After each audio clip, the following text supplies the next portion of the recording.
Since the beginning of civilization, the world has been full of unknown things. Due to their existence, the balance of mankind's peaceful life has been upset.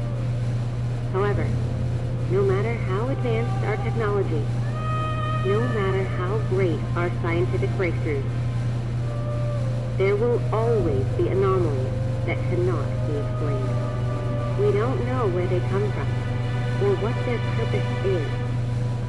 These questions plague mankind and affect our daily lives. It's because of this that we founded the SCP Foundation, an organization dedicated to containing anomalous items, individuals, and phenomena. The SCP Foundation is committed to maintaining the normalcy of the world so that people may live free of fear. While ordinary people live in the sunlight, we must fight anomalies in the shadows. We must prevent them from being exposed to the public, so that people may live in a rational and ordinary world. We secure, we contain, we protect.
Jason Carter is a death row inmate. In exchange for clemency, he has agreed to work with the SCP Foundation for 30 days. Upon completion of his work, he will be a free man. Jason Carter is now D503.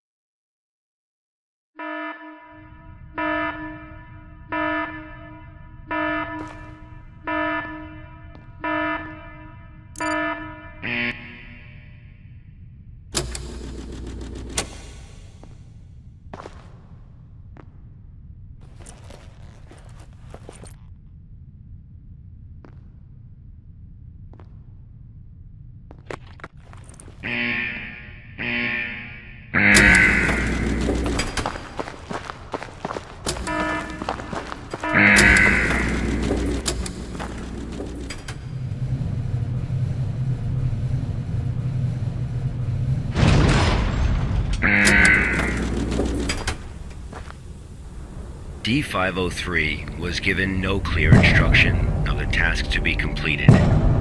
He must find them out for himself.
This was D503's first day of work.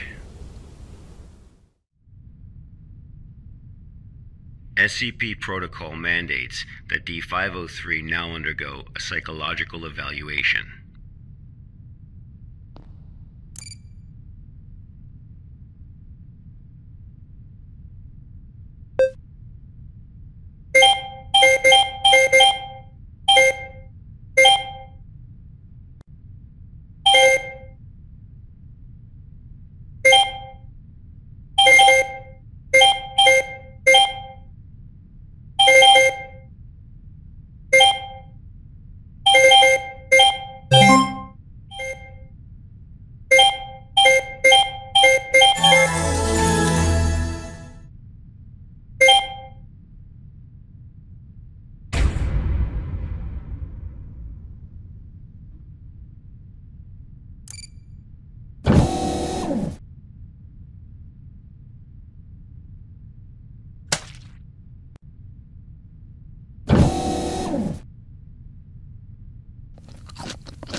This was the first day D503 psychological data was collected.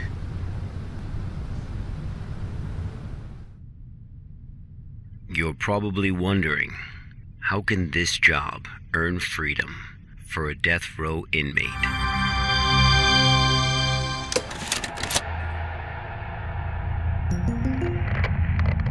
Good afternoon, everyone. I'm Dr. Raymond Hamm from Site 83. Welcome to today's training conference. Today, I'm going to share with you a little project I've been working on called SCP-7457. The desert you saw just now is SCP-7457. D503 is a volunteer who we invited to help us learn more about this desert. Prior to the Foundation's involvement with SCP-7457, 329 people went missing in this area. As a precaution, we have introduced lockdown measures as we attempt to find the cause of these disappearances.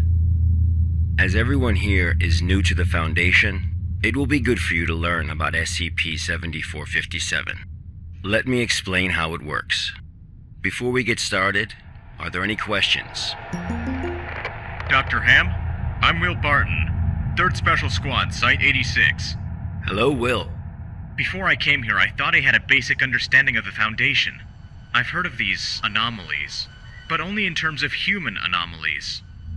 I had no idea that SCP-7457 was a desert. How do we begin to make sense of this?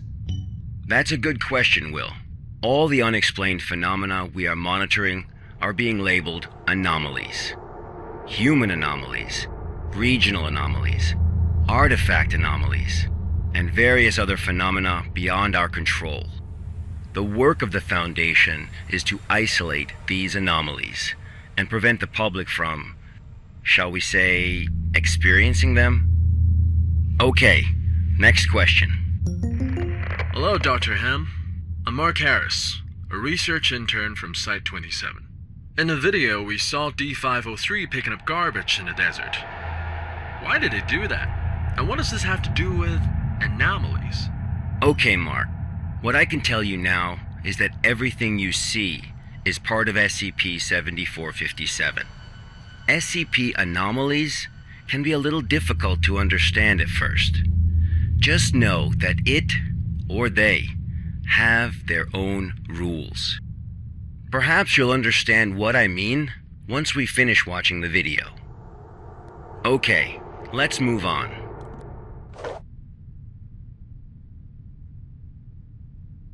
The first week was fairly normal. However, there was an interesting occurrence on the 8th day.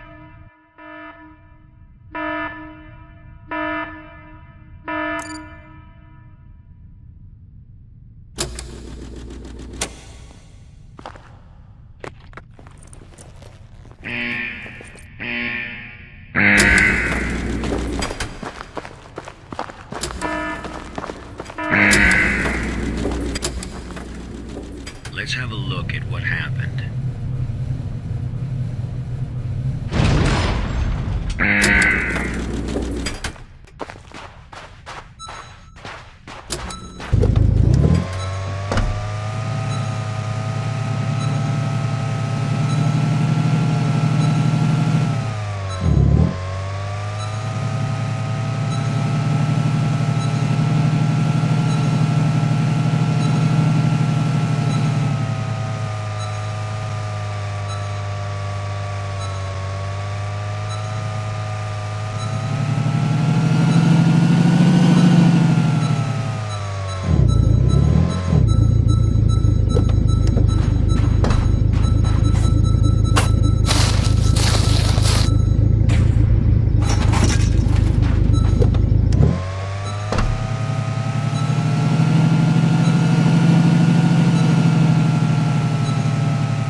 D503 had completed his task.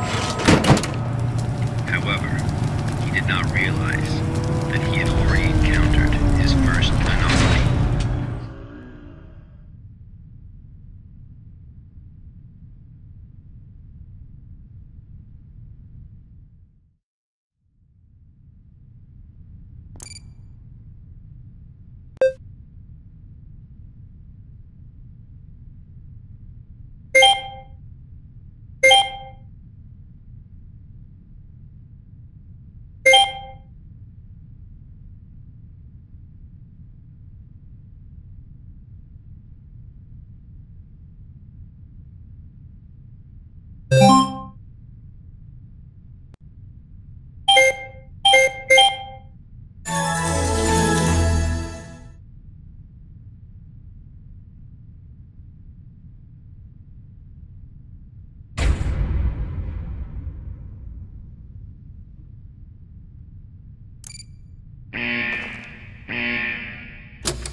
That night, D503's psychological data showed abnormal fluctuations.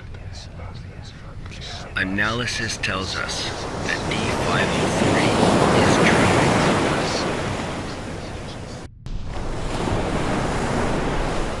Unfortunately, though, we have no way of knowing what he dreamed of that night.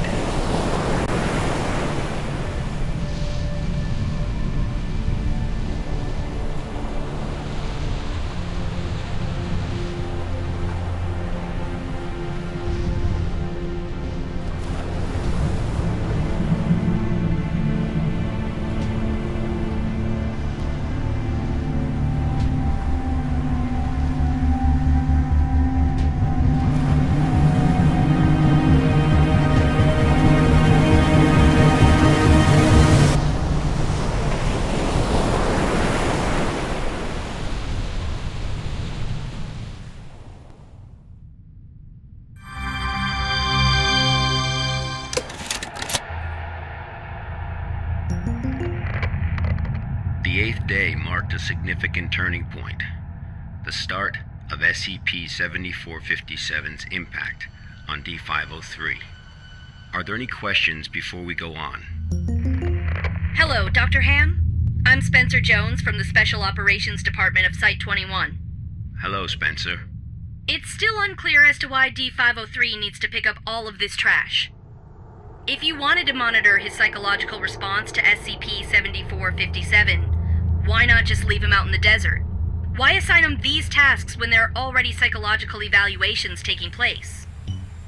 Okay, our analysis has indicated that SCP-7457 produces a new cluster of trash every 8 minutes and 37 seconds.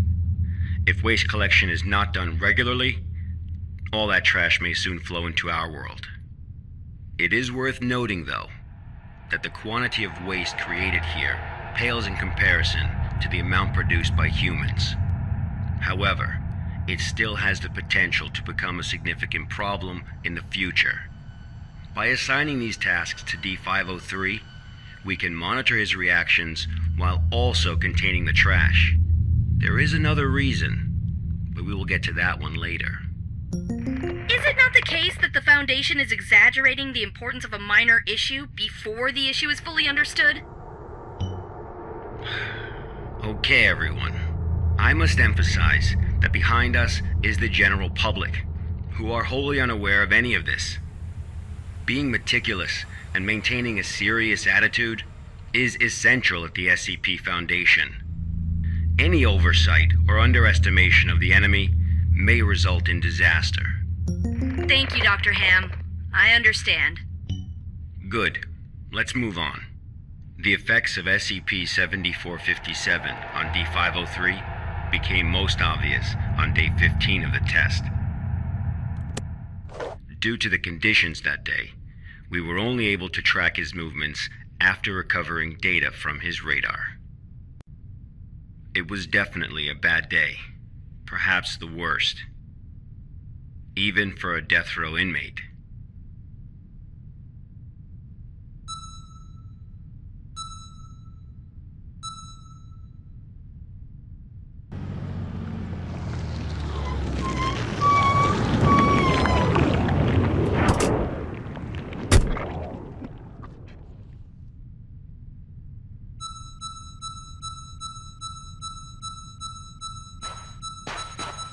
D503 found a radar that perfectly resembled his own. However, D503 didn't seem to think much of it.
Persistent adverse physiological reactions proved to be a challenge for D503.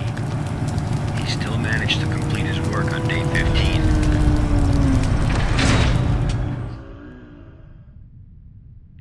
But then he encountered an incident.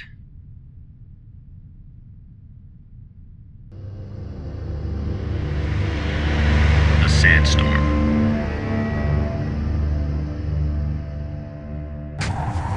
D503 walked in the sandstorm for a long time, but he couldn't seem to find his way back.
voice.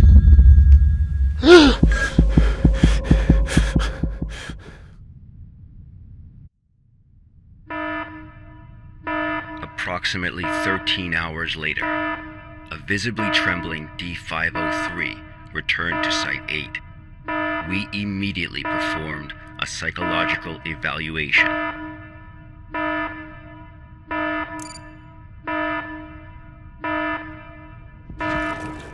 Major fluctuations can now be observed in D503's physiological data.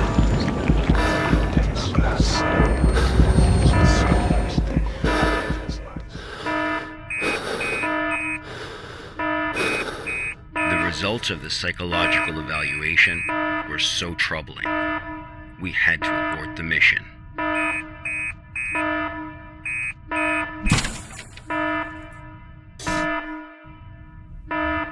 D503 was able to break away from the Foundation's control.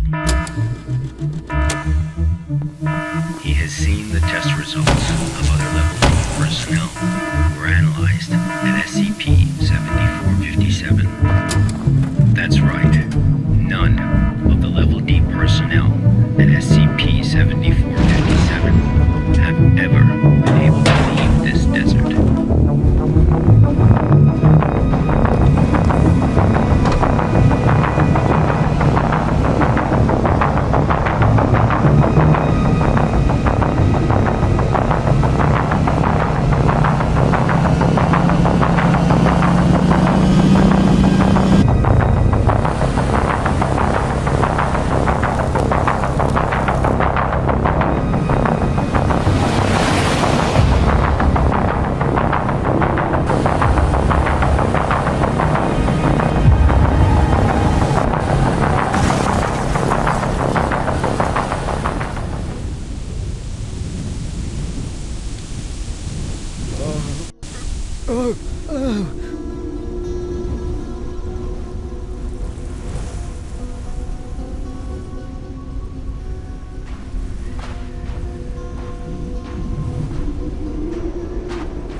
D503 heard the call.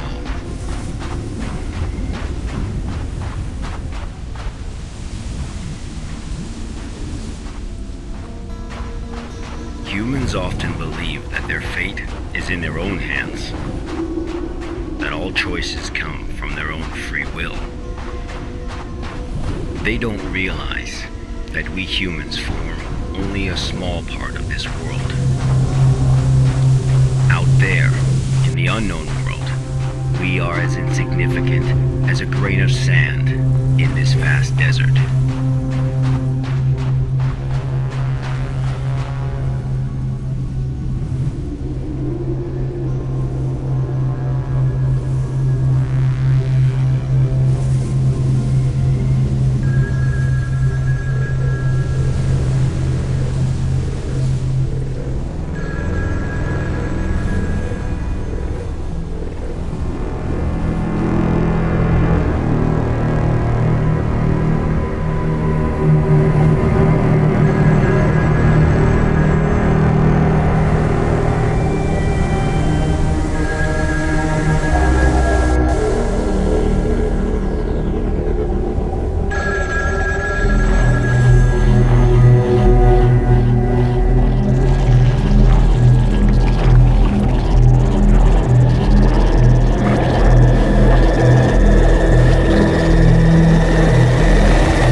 days later, experiment participant D722 found the radar that had belonged to D503.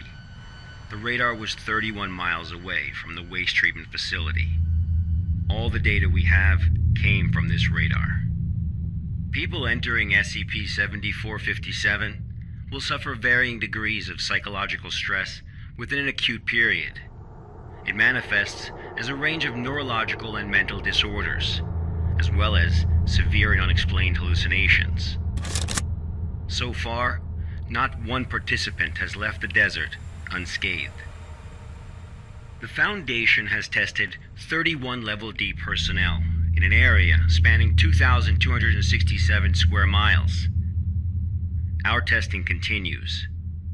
When you work for the Foundation, you will face various anomalies. Some can kill you, some may drive you crazy, and some will make you feel that living is worse than death. Let this be very clear. SCP-7457 is just a taste of what you will face in the future. Before joining the Foundation, you were all leaders in your respective fields and industries. Researchers, special forces, FBI agents, national security experts. Well, SCP does not care how smart you are, how accomplished you are. It doesn't matter to them how many doctorates and titles you have. You are no different from helpless ants when confronted with these anomalies. Remember this. It is the most important advice you will receive. Do not take risks. You will die. You are not as special as you think you are. If you encounter an anomaly, put your pride and curiosity aside. Run, because that's the only thing you can do. God won't protect you here. Welcome to the Foundation, rookies. I'm Dr. Raymond Hamm, and this ends the first class of our employee induction program.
I'm Agent Q from the Accident Investigation Department.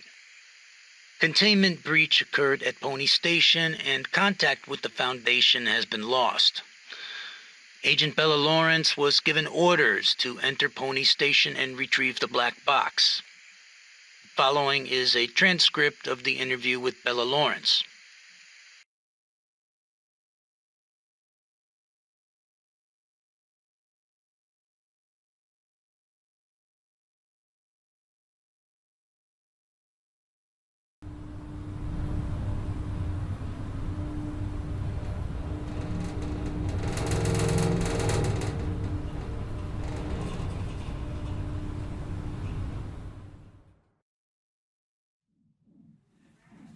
Heart rate 105.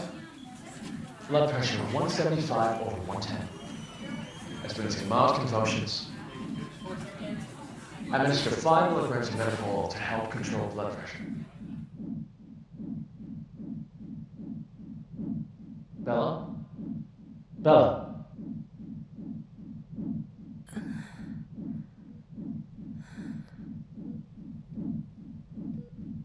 The drugs seem to be taking effect. Go ahead and ask questions. I can't be certain how long she'll stay awake for. Where's the black box, Sparrow?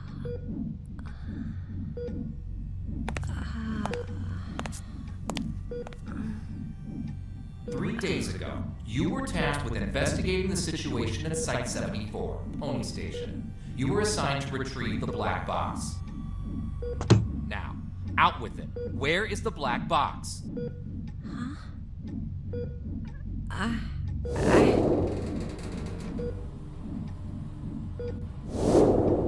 I brought it back. I brought the black box back. Don't lie to us! You never brought it back! No, that's impossible. I remember. I completed my assigned task. I swear.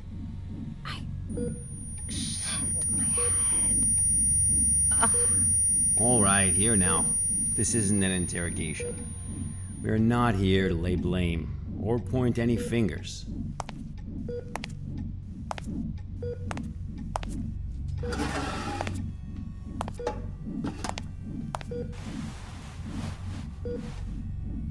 Bella, I'm terribly sorry to have to bother you in such a state, but it is critical that we find that black box.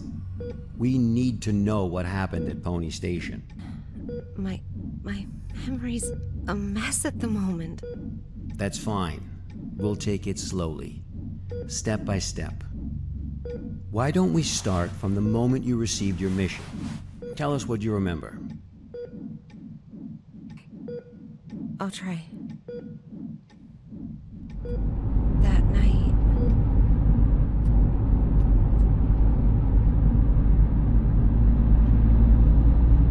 Currently heading to mission site Site 74, Pony Station. We'll arrive in about 3 minutes. Very good, Sparrow. It's been 48 hours since the Foundation lost contact with Pony Station. SCP-701 experiments there have been ongoing. We have reason to suspect a containment breach. What is my mission? According to Foundation Security Regulation 709S, each site must have a black box placed in a secure area to assist in identifying the cause of an accident, should one occur. Your task is to investigate the situation and retrieve the black box. Black box? Got it. Okay, I've arrived.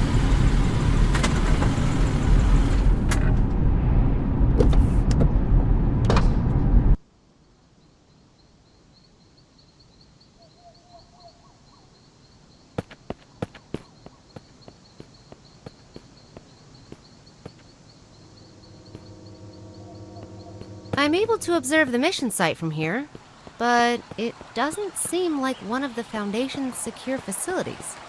Pony Station, officially known as Site 74, was originally a hydroelectric power station.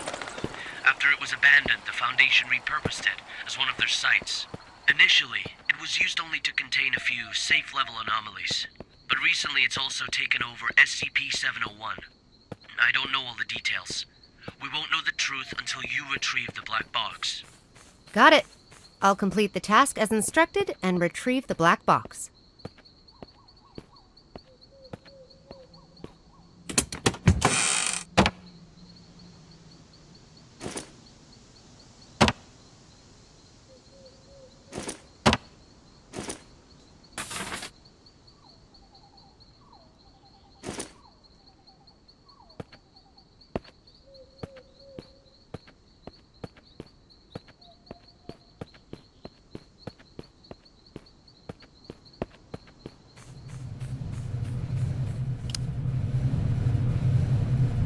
I've just entered Pony Station. Retrieve the black box from the lab. Room 705. The elevator. 7th floor. Sparrow. Must. What's that?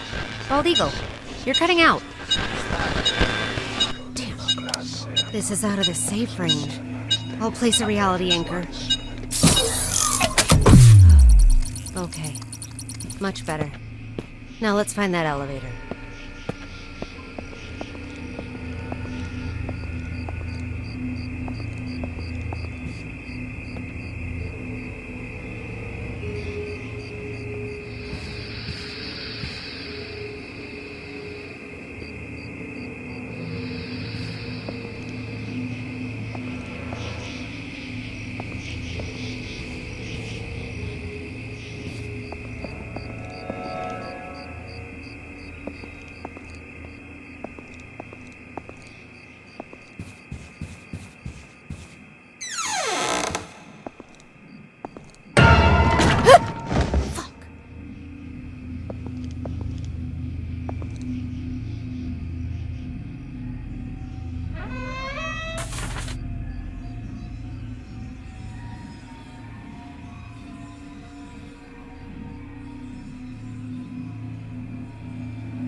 Tyler Cooper. I've heard of this guy. A bit of an eccentric and a thrill seeker.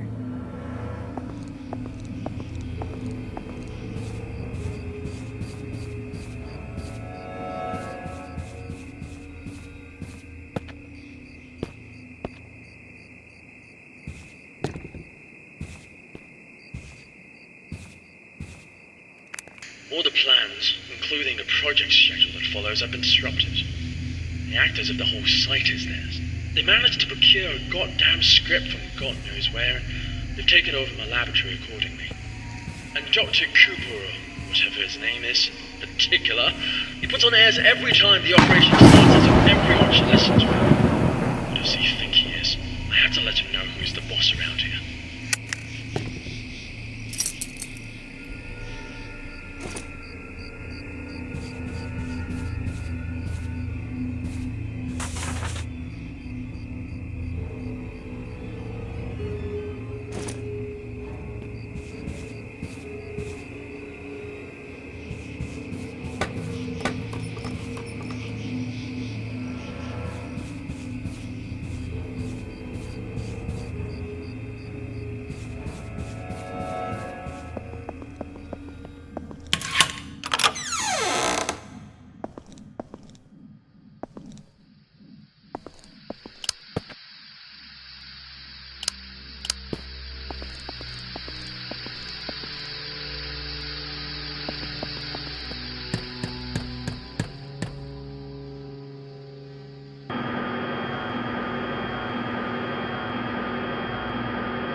This must be the elevator. To the 7th floor, then.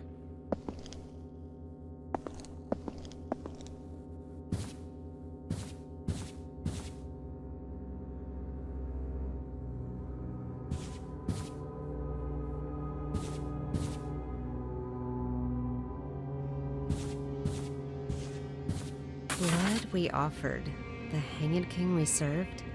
I serve my king with my blood? Blissful suffocation, sacrifice of sin? What's this? Some kind of poem? My head!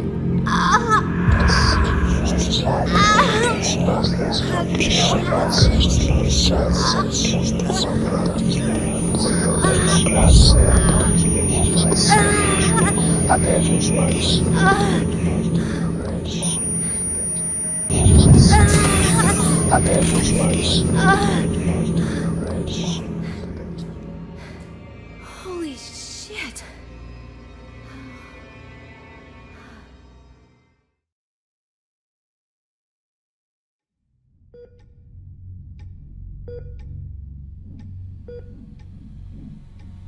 I'm very familiar with cognito hazards.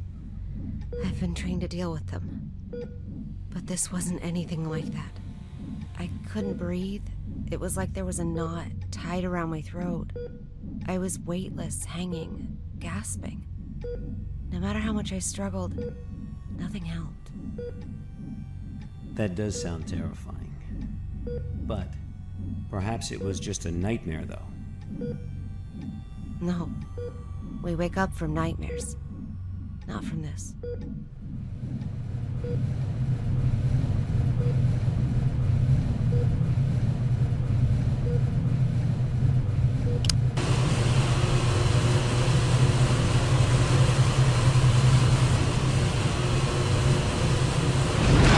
Are you kidding me? It's even lower than before.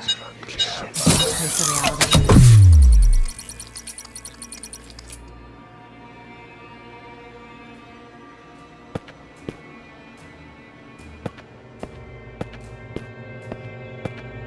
I guess I'm taking the stairs. It's locked.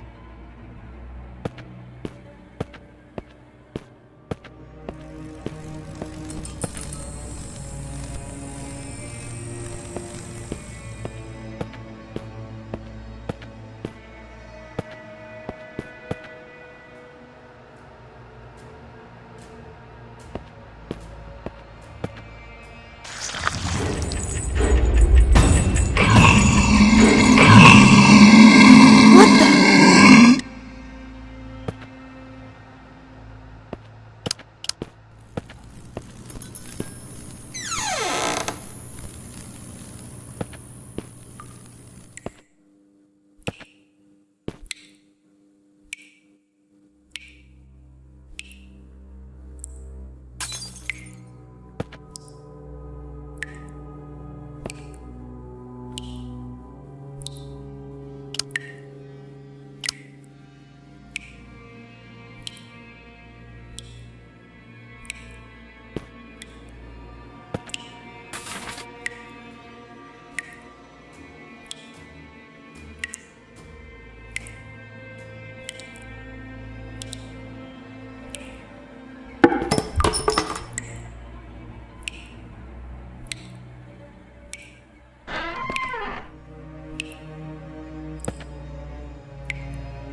This cognito hazard. Could it have something to do with SCP-701? The situation here is much more serious than I expected.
So many files.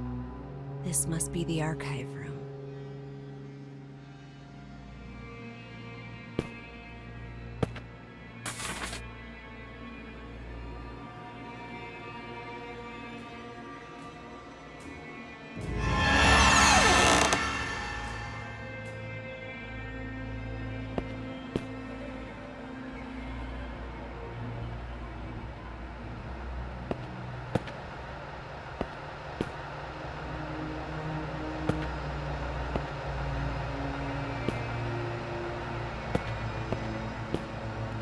It's all very unusual these days. Many people have come to the site, but they haven't registered with the authorities. I've heard that Cooper and his team are rehearsing a script into a play, and that all participants are required to record their daily status. My experiment has to be put on hold because there's no one left to work on it. It's not right. I'll write an email to the minister and inform him of the malpractice going on here. Who's that?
Why would Dr. Cooper need so many volunteers?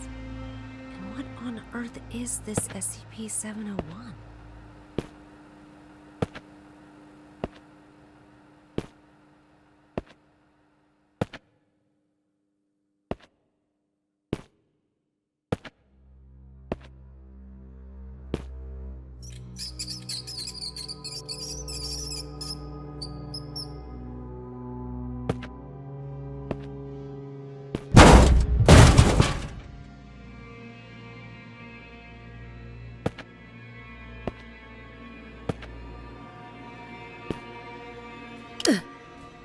Finally, luck is on my side. This ought to get me to the 7th floor.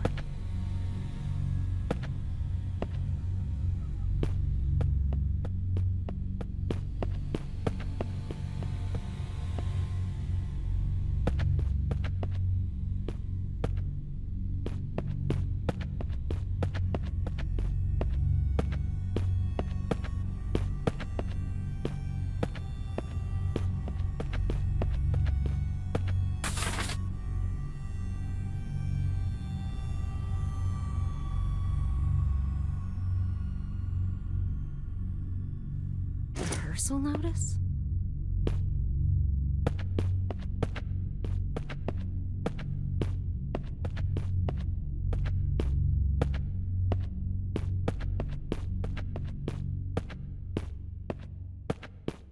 What the hell is going on here?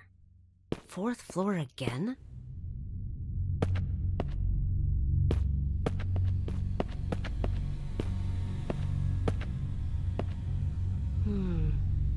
The way out of here might have something to do with these clocks.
I've never seen such a environment. The situation might be even worse than I thought.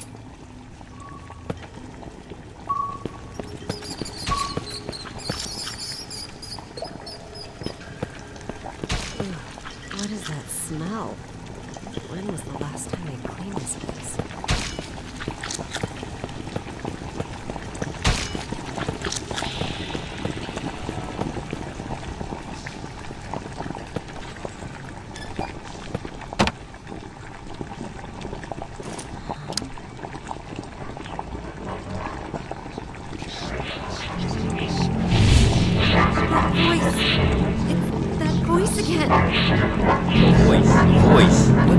What voice? I serve my king with my blood. Blissful suffocation. Tell us what it's saying. Sacrifice of sin.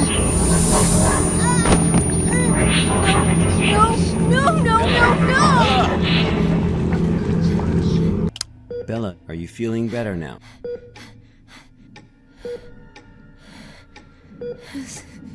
Suffocation. Like a rope. Looped around my neck. Pulling tight. Weightless. Hanging. Nothing around me. Just my feet dangling. Struggling. Fighting. It will swallow me. And make me its slave. Bella, you are completely safe here. Nothing can hurt you. Okay, let's continue. The situation there was much worse than expected. Much worse. I knew I had to get in touch with the Foundation. I managed to find a phone, and I called for backup.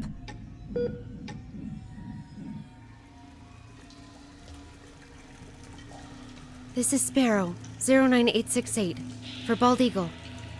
I'm at Pony Station on the 7th floor. The situation here is much worse than expected. I need backup. Bella, are you sure this is actually what happened? What do you mean? Yes, of course I'm sure. Come on, Bella. Try and focus. What are you talking about? Bella, you never made that phone call. Of course What? Pony Station was completely cut off. There was no contact with the outside world whatsoever. A phone call? That would have been impossible. No, but I saw... What did you see, Bella? Tell us what you saw.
Looks like something bad happened here.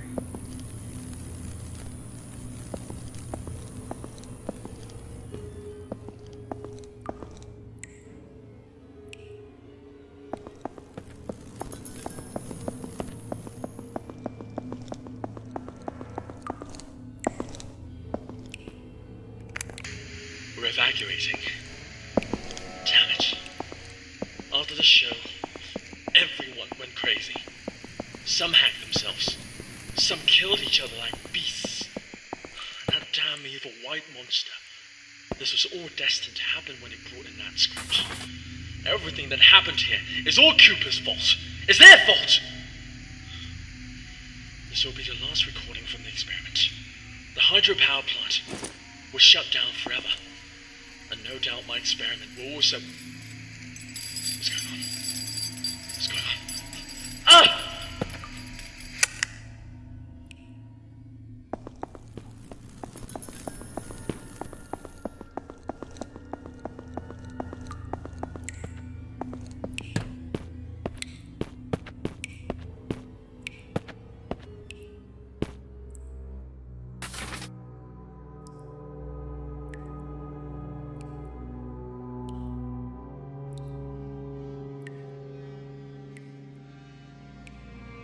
Rehearsals? A play? What is up with this SCP-701 experiment?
Why does it look like they're all going to the same place?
Bella, we really need you to tell us the truth here. What do you mean? I'm telling you the truth. I completed my task. I retrieved the black box from Pony Station. Looks like the cognito hazards really did a number on her. What are you talking about?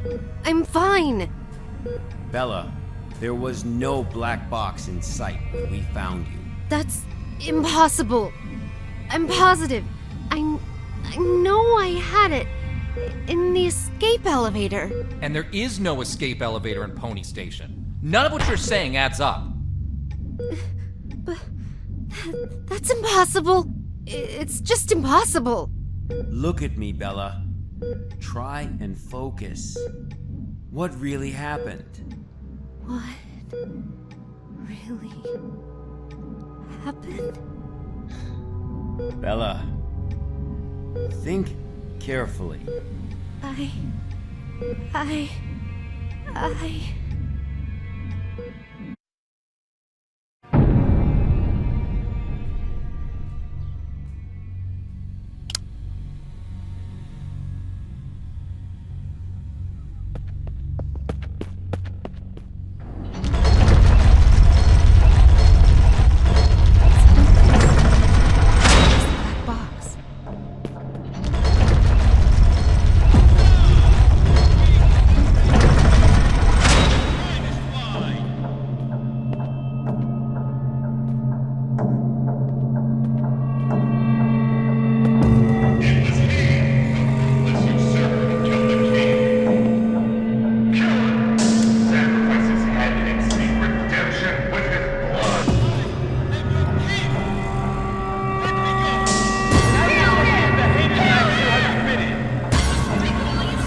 breach, Pony Station will have to be locked down. That much is for certain.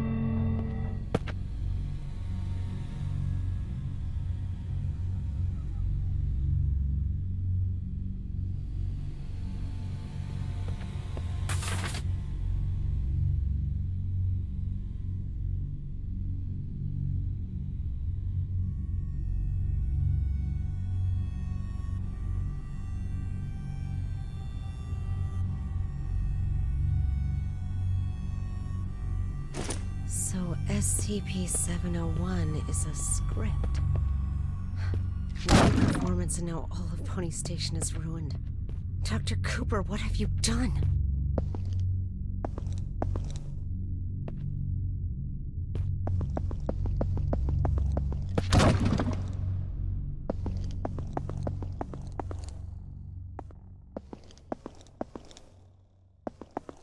It's those mannequins again.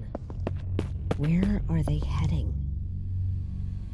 But where have all those volunteers gone?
Holy fuck.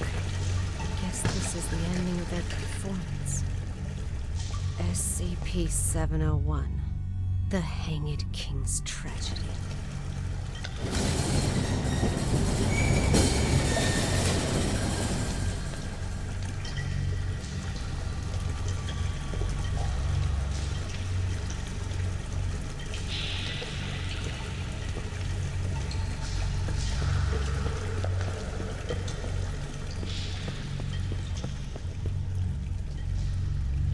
I serve my king. Who's there? With my blood.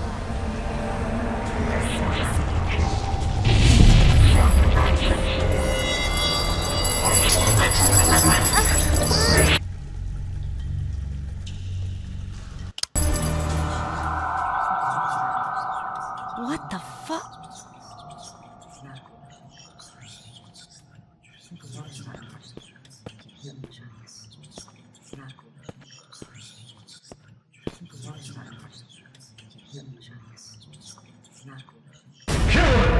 Sacrifice his head and seek redemption with his blood! Kill him! Kill him! A despicable usurper does not deserve the glorious crown!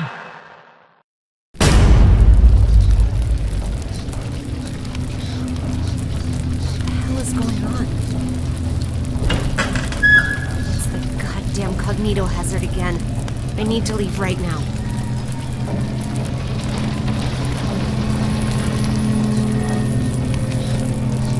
With this, our blood is hanging!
blood, I serve my king.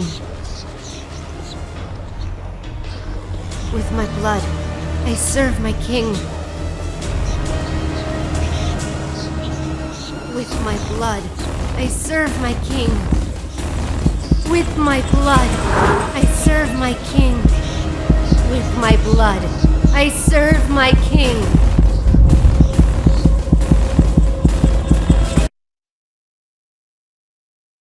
With my blood, I serve my king.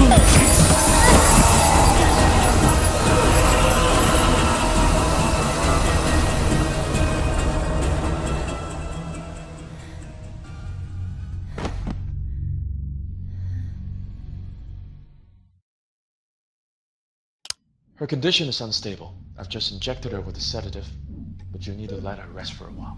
Thanks, Doctor. Well, let's go then. What? We haven't found the black box yet. You still don't get it, do you? Get what? What do you mean? A black box is merely a vehicle for recording the truth. But a black box isn't always a black box. You mean... That's right. She is now the black box. Got time for a cold one? Because our work here is done.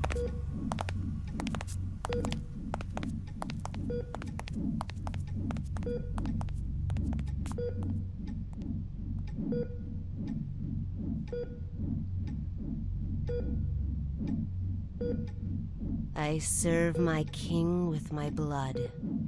Blissful suffocation. Sacrifice of sin.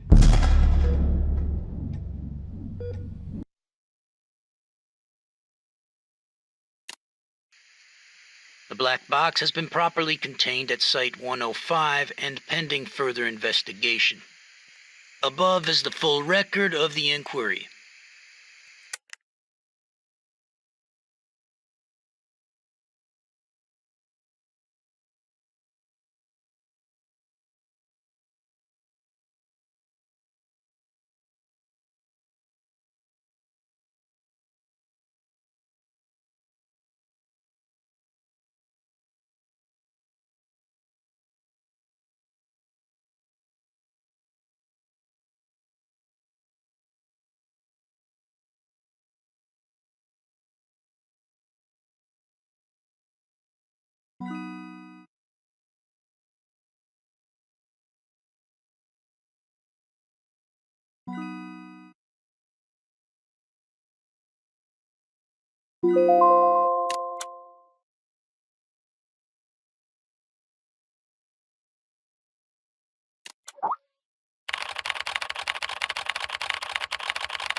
There are many stories in this world.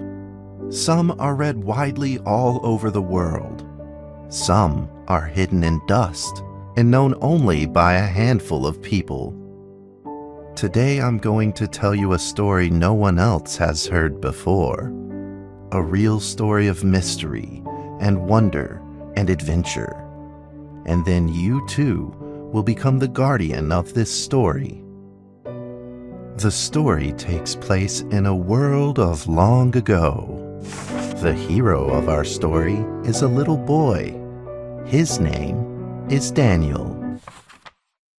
One day, out of nowhere, Daniel got a serious case of chickenpox. It made him look like a strawberry. To make sure he didn't spread it to others, Mrs. Page, the principal, had him isolate in an attic. And so, in the attic he lived, all on his own. Mr. Daniel, while up here in this attic, you'll have plenty of time to practice your penny whistle. I hope you practice well and prepare for next month's art festival. But Mrs. Page, the melody is so difficult. Don't give up, boy. You don't give up before you fight.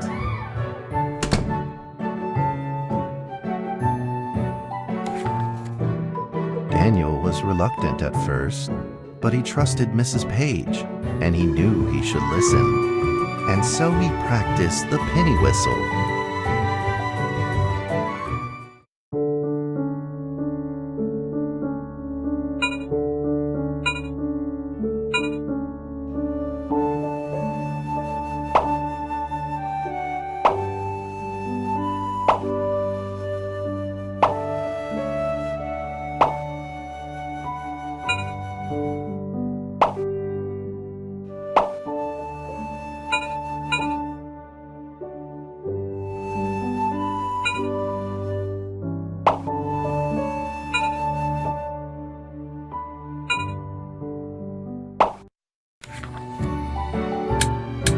Suddenly, he heard some strange noises in the corner of the attic. Huh? Who's there? Daniel decided to go over and take a look.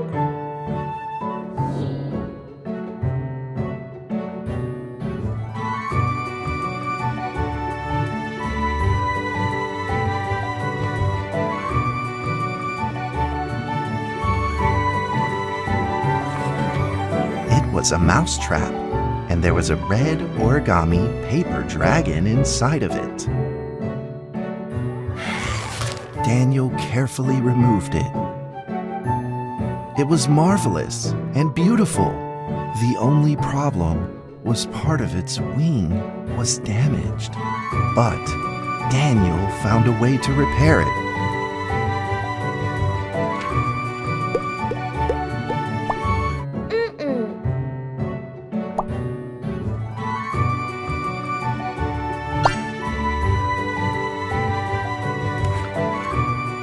Daniel held the repaired paper dragon high up in the air, imagining that it soared over all the world below.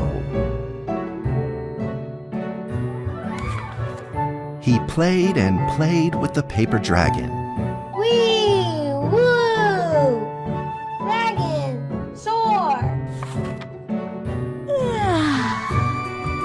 In the warm afternoon sun, Daniel had to fight his eyelids just to keep them open.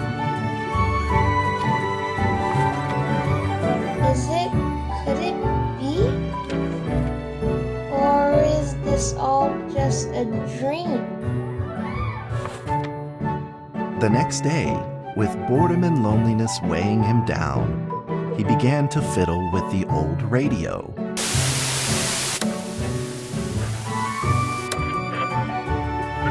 Our town is located in the plains where earthquakes are not particularly common. Although there are 17 fault zones around us, they are all inactive.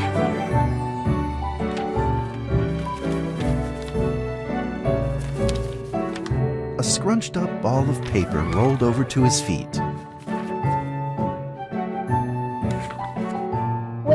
this paper ball come from? Just as Daniel went to pick it up, the ball suddenly came to life, and it rolled away. Daniel chased after it.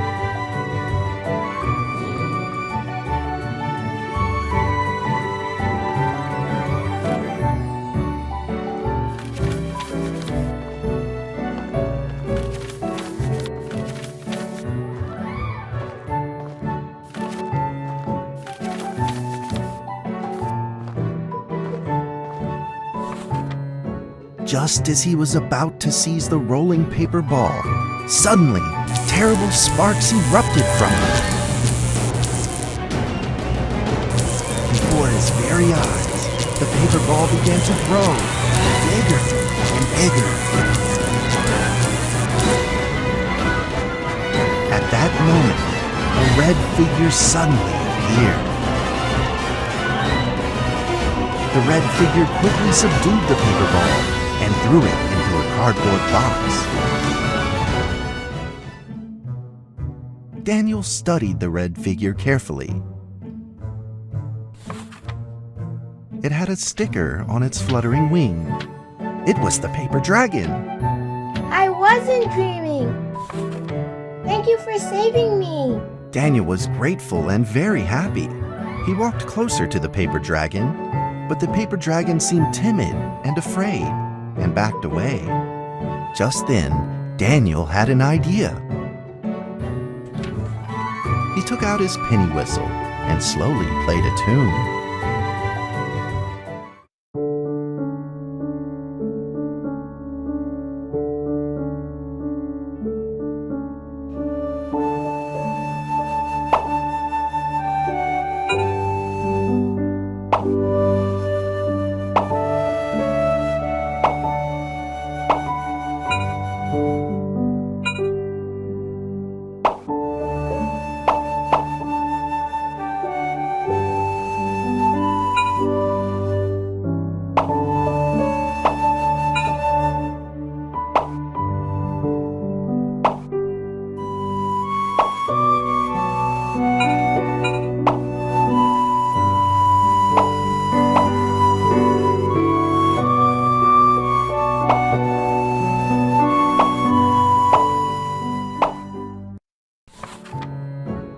The paper dragon enjoyed the sound very much.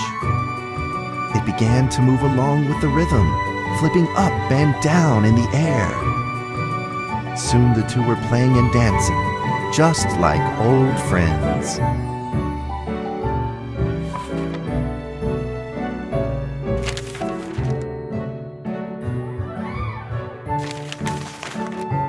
The paper dragon traced out a beautiful arc in the air, communicating with Daniel in a unique way.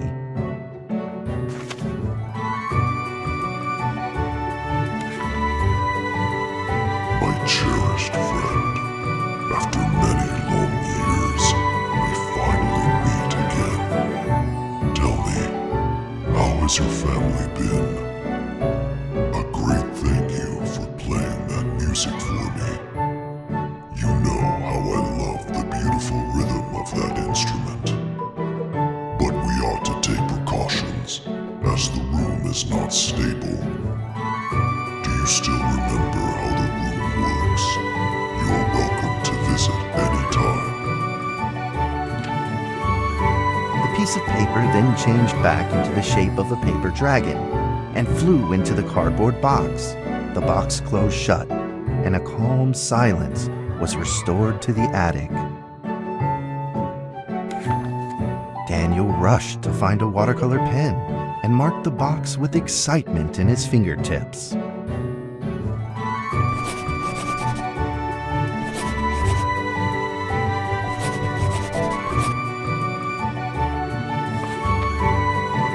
Over the next few days, the paper dragon came out often to play with Daniel.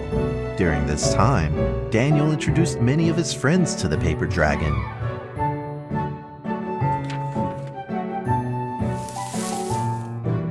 That cat's name is Mrs. Carter. Ever since I secretly fed her some fish for dinner, we've been good friends. That's Duke. This is Jessica's pet. He doesn't like Rainy Days or Mrs. Carter. Only smoked sausages for his taste. And now, we are friends too. My name is Daniel. What's your name? The paper dragon flapped its wings, as if it didn't understand him. Well, since you like the sound of the penny whistle so much, why don't I just call you Penny? I'll keep practicing to make you sound better. Daniel and Penny then played baseball together in the attic. Let's play cat.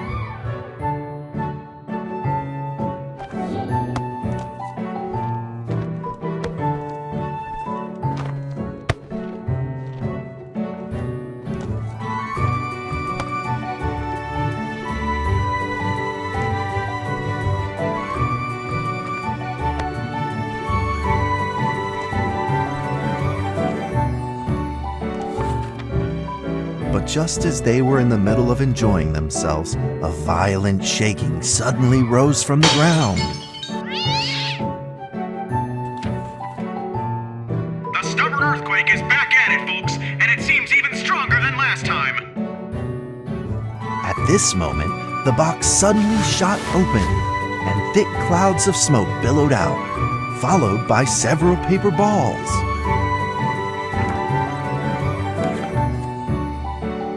Penny attacked the paper balls without a moment's hesitation and promptly threw them back into the box. Penny then flew around in front of Daniel and rushed right back into the box. As the box closed, the earthquake stopped. Facing a friend's farewell without a formal goodbye, Daniel felt confused and lost. He moved the box to the center of the attic. Facing it, he practiced his penny whistle, day in and day out.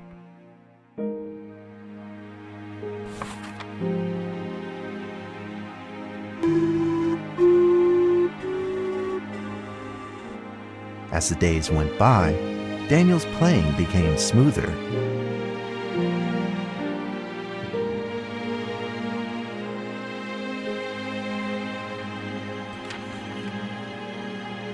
One day, the box suddenly began to move. Huh?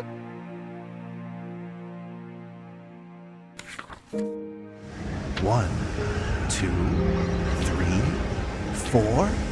This time there were 4 paper dragons. But they weren't alone. Enemies began to jump out of the box too.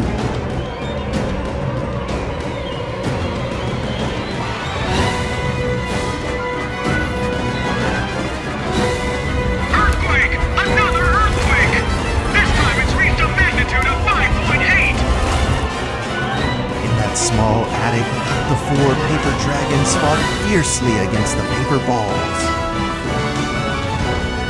This time, the paper balls used new tactics. They clumped together into a single monstrous ball of paper. It began to shoot strong bursts of electric sparks at the paper dragons as they flew through the air. As they were hit, the paper dragons fell from the air, one after the other.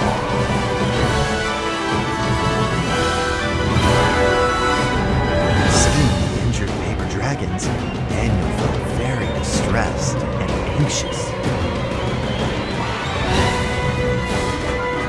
Just then, one of the paper dragons painfully started to fly and gathered the remainder of its power. The paper dragon transformed into a great beam of light and dove straight down to pierce through the monstrous paper ball. And then came another paper dragon.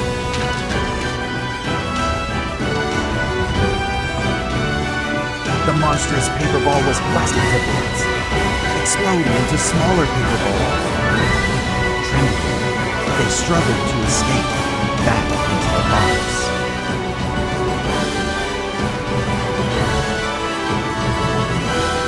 The sacrificed paper dragons were reduced to swirling shreds of paper. and a silence pervaded. Peace and tranquility were restored once again to the attic.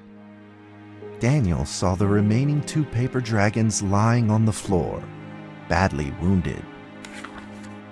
He rushed to grab some stickers and treated them at once.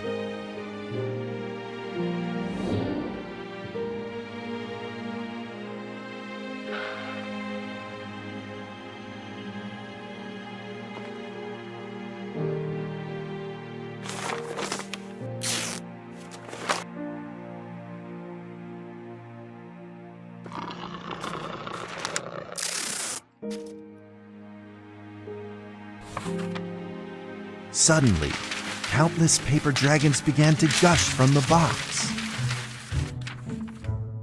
The 2 wounded paper dragons were repaired and began to fly. Like 2 colored threads, they merged with the other dragons, flying in unison.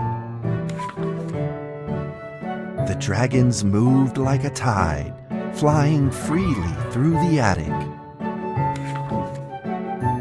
Daniel eagerly took out his penny whistle.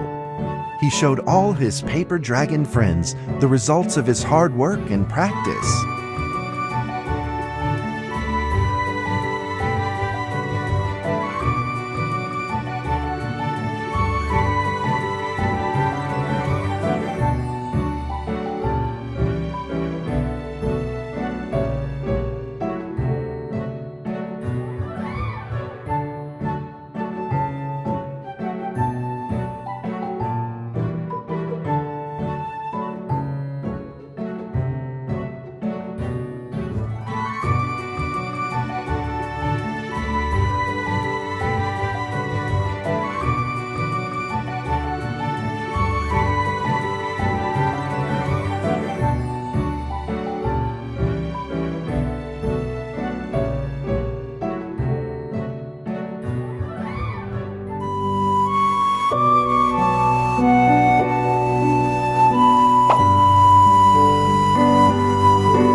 In the sweet melody of his playing, Daniel felt himself enter into the world of dragons.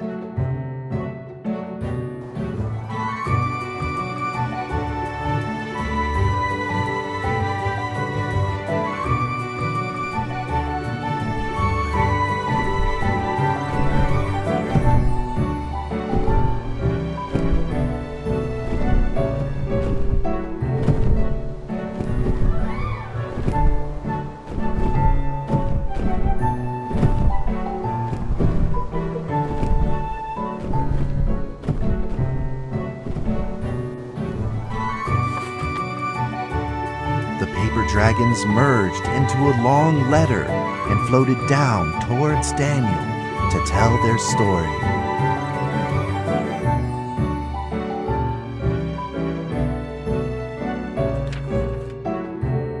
After the last war, the fantasy world enjoyed a long spell of peace and stability.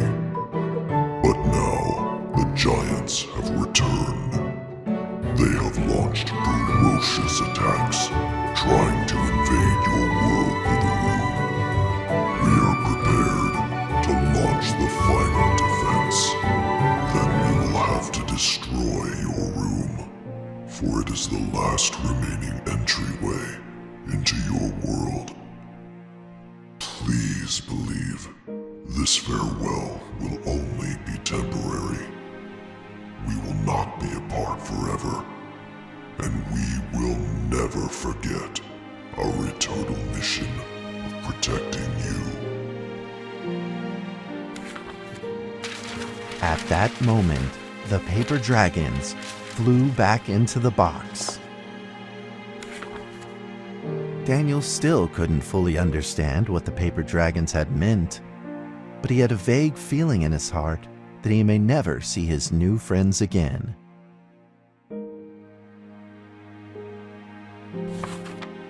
A few days later, Daniel's chickenpox had fully recovered. He could now play the penny whistle very, very well. But the paper dragons never returned.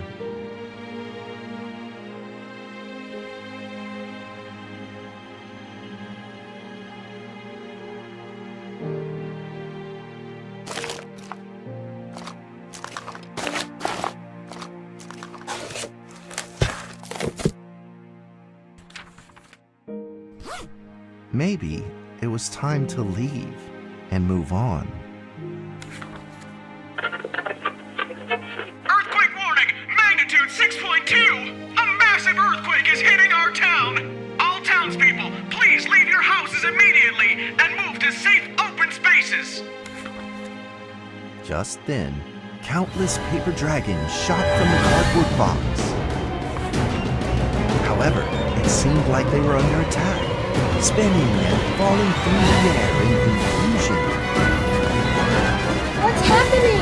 Daniel quickly grabbed the stickers out from his bag and did his best to heal the injured paper dragons.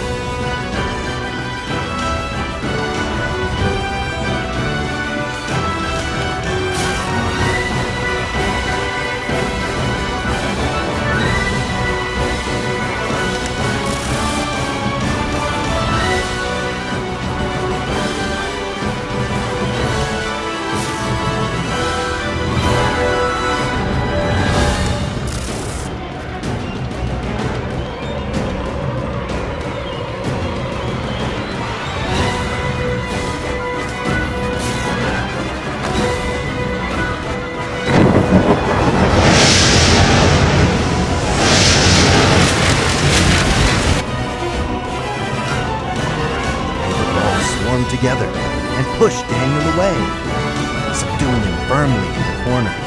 He couldn't move.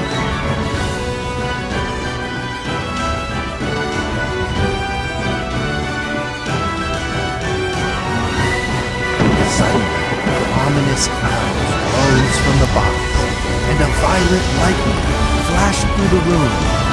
The figure of a giant slowly emerged from the thick clouds, and the entire attic became overwhelmed with its evil aura. The earthquake is growing stronger, now with a magnitude of 7.1! Heaven almighty, are we doomed? The giant unleashed its power maniacally. The paper dragon struggled against it, with no means of fighting back.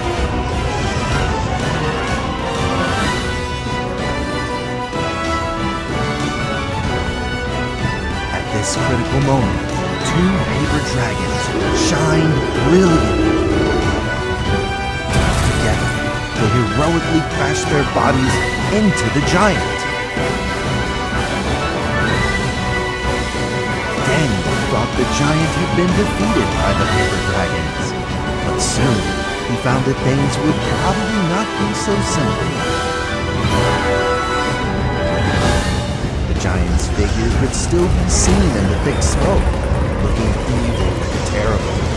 The attacks of the paper dragons had had no effect, and the giant had only grown stronger. It fought back with a new ferocity. The paper dragons were simply no match for it. The earthquake is growing stronger still! The greatest disaster this town has seen in over 100 years! My heaven!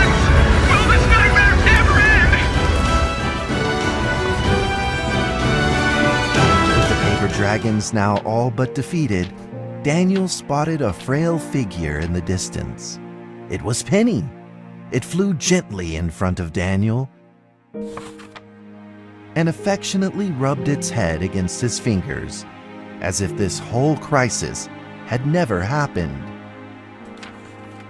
Daniel felt like Penny was trying to tell him something, but he didn't quite understand what. Penny then left Daniel and soared into the air with a determination in its wings. Suddenly, the other paper dragons seemed to be summoned. They flew through the air, all together in unison, responding to the call without an ounce of hesitation. At that moment, Penny turned into a great red beam and rushed fast towards the giant. The other dragons followed, shining together like a shooting star. At that moment, Daniel seemed to see a real dragon flying. No!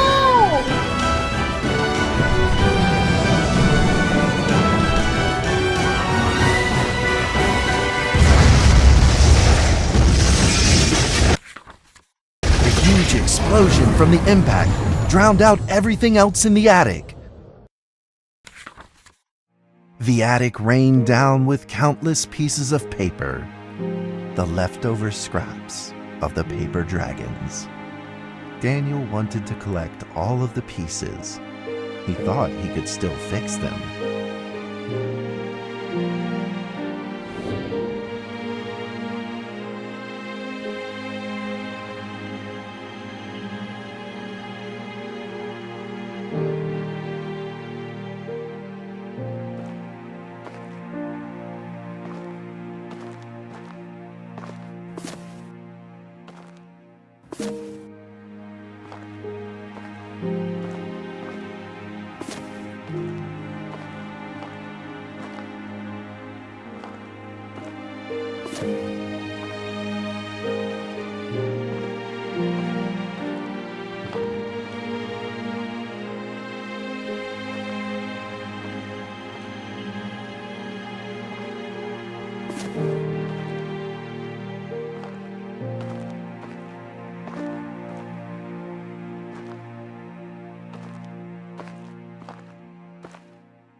Goodbye, my friend.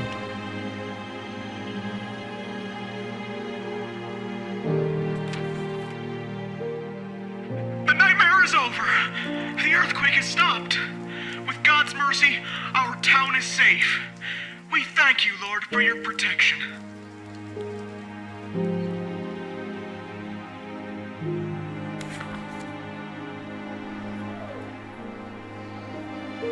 A few days later, the art festival was held as scheduled. Daniel attended the show with his penny whistle.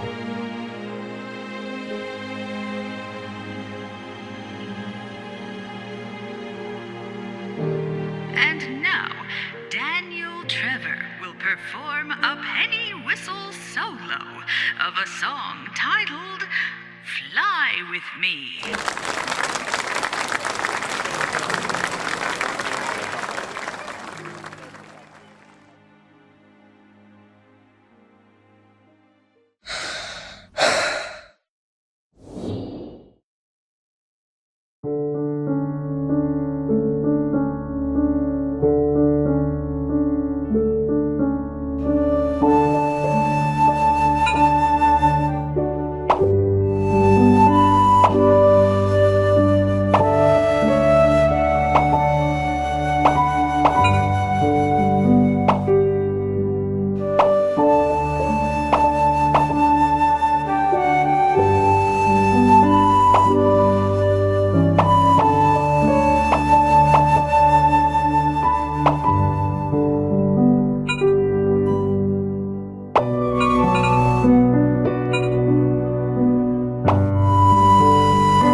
that's how the story ends.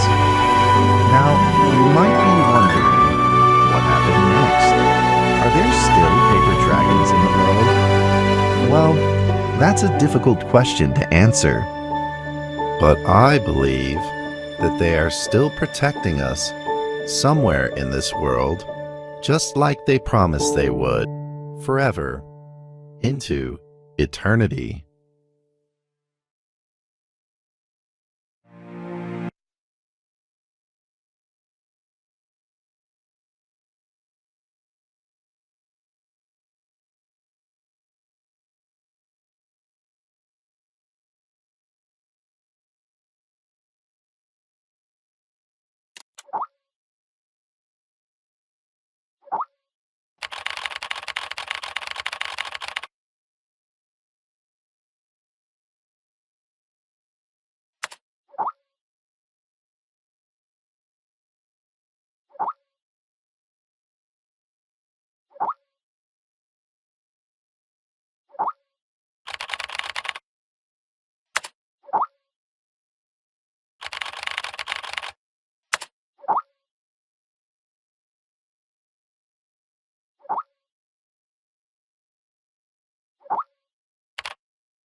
D6744, please provide your identification code according to the mission letter. 4 and 20 blackbirds. Tell me, Doc, when was the last time this rag on my head was washed? D6744, according to the 7th edition of the Security Regulation Amendment, you must first provide your identification code. Otherwise, you will be executed. Alright. 4 and 20 blackbirds baked in a pie. You're a real fan of these formalities. Everything's got to be right by the book with you. Oh, God! Fuck! Mike Donald, consciousness intrusion expert, former leader of MTF UP2, codename Spider. Now, Level D personnel, number 6744. Enough with these damn formalities. Just what the hell you want me to do? D6744, do you know about the Witch Plan? I've heard the name, that's all. The plan is under the direct command of O5. Every last detail of the plan is protected by the strictest confidential terms. So what? D6744, what you're about to witness is top secret information of the Foundation. The hell is going on? A few hours ago, something went wrong with the Witch Plan experiment. The energy of the human anomaly, SCP-239, is out of control and has begun diffusing outward, disintegrating everything it touches. You guys seriously never cease to amaze me. SCP-239 is now a ticking time bomb. She could go off at any moment. D6744, I need you to enter the consciousness of SCP-239 to stop this bomb from exploding. The neural key is fully charged and ready to enter the target Wait, consciousness space. Begin the program. Consciousness begins to link. Start D6744, 5, we don't have much time left. 3, 2, concise.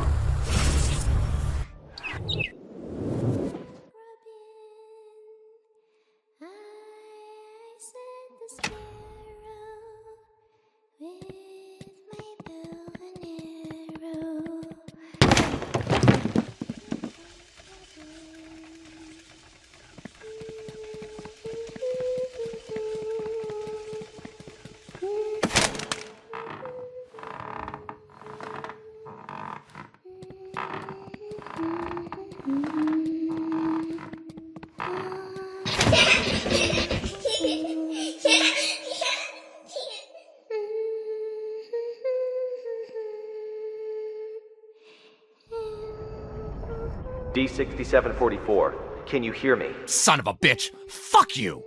The situation is urgent. If you were still the way you used to be, you would have done the same. Hello there? Hey, wait! D6744, what did you see? A little girl, but she ran away when she saw me. That little girl is SCP-239. What else have you discovered? Sorry. I'm sorry. Help me. The girl's consciousness is severely damaged. That probably explains her total loss of energy control. Then how should we proceed?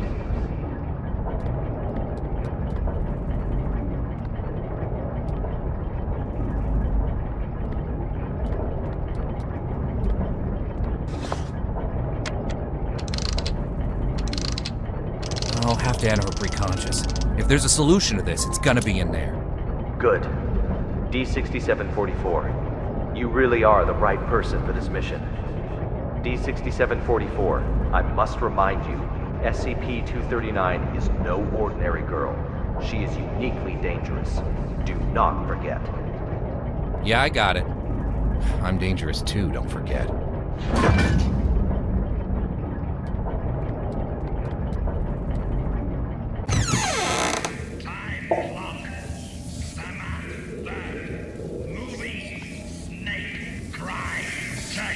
Eagle 16, Eternal Blast, Science, Zeus, Rainstorm, Whisper, Butterfly, Garden, activate, wings, fan, passion, French, resin, roarer, red, sleep, stone, green, touch, move, anxiety, close, pain, lust, ladybug, time, clock, summer, bird, movie, snake, cry, turkey, eagle, 16, eternal blood, science, Zeus, rainstorm, whisper, but dares you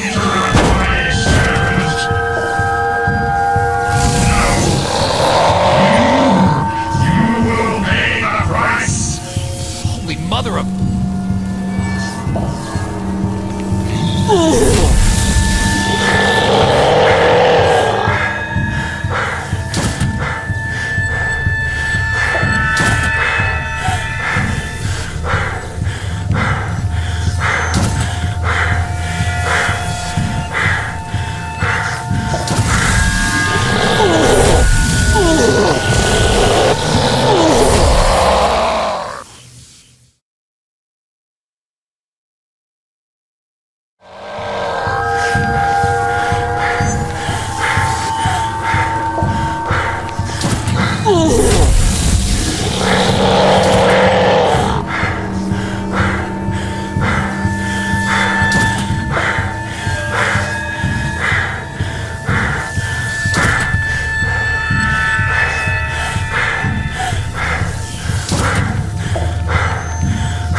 We are now conducting ability control test number 125 of SCP-239. Okay, let us begin.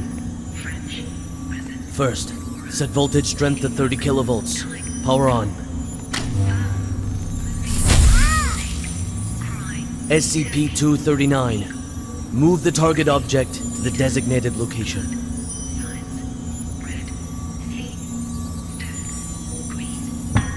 Ability control test number 125 has failed. The voltage intensity must be insufficient. I'll need a new test site, along with new equipment that can handle a greater voltage load.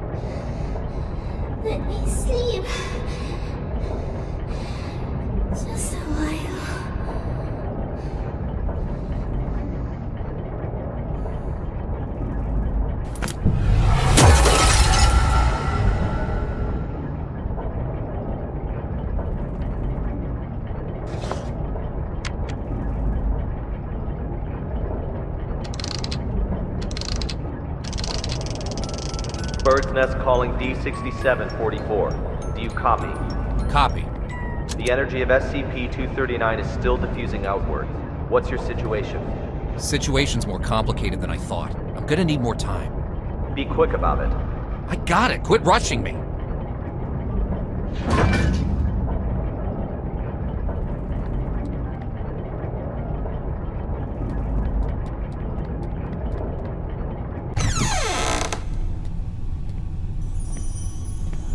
you heard? Heard what? O5 is displeased with the slow progress of Dr. Pierce's experiments. They've appointed a new director to take over the project. You sure it's not just a rumor? Today's morning session was chaired by Dr. Pierce. It's true, trust me. If I'm being honest, I don't really like Dr. Pierce. Something about him, just gives me the creeps. He's coming. Stop.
How are the preparations for the experiment coming along?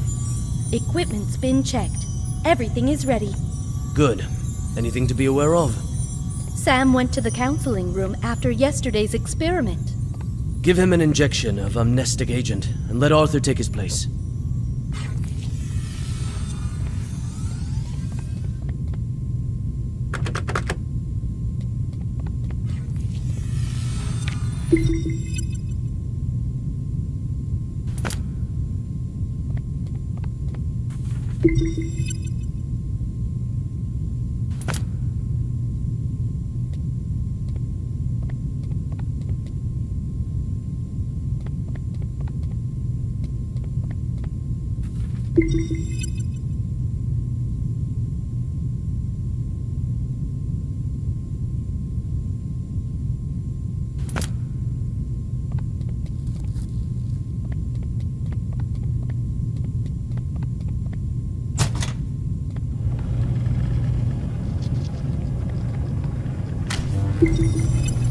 Try again.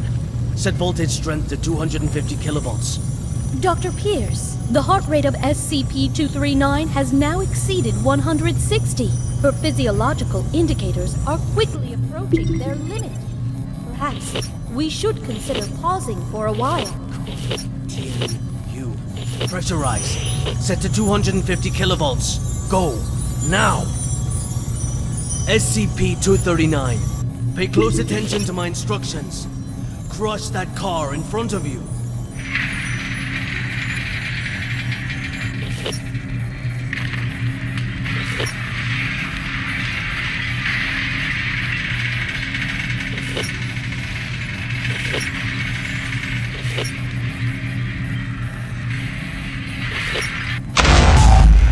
What's the meaning of this? Sean Pierce. Violet. Long time, Sean. What's it been? 7 years? I've got no time to play catch-up with you. Not a great first impression you're leaving either. Barging into my lab and interfering with my experiments. According to Foundation security regulations, I could have you detained, you know. Still the same old temper. You haven't changed one bit, Sean. Well, if you want to talk business, then let's talk business. You should have a look at this first. This is... No. This is O5's mandate. Effective immediately. Which plan and all SCP-239 experiments will be led by me. No, that's... No! This is a mistake! It's not possible! Don't take it personal, Sean. The simple fact is that the development of SCP-239 is moving too slow. They want a more ambitious approach. A new process, if you will.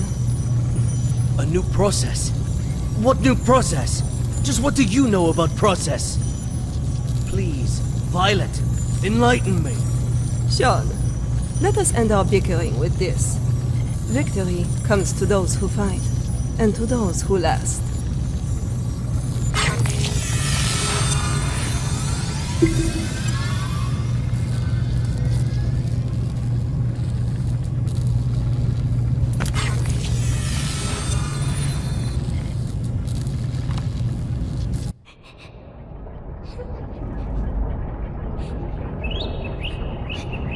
Who are you? Are you here to play?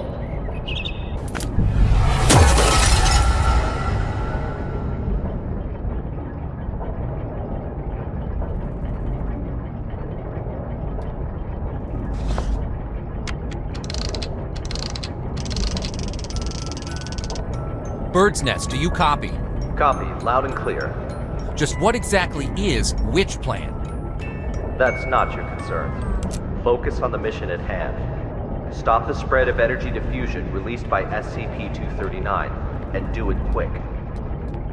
Yeah, sure.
Director Tattoo. The storybooks and toys we ordered have arrived at C3 Warehouse. Good. How's the containment room remodeling coming along? The bed and daily necessities are all in place. The demolition of the ARB potential development plan will be completed next. Good and good. Now, how about the formal meeting with our little princess?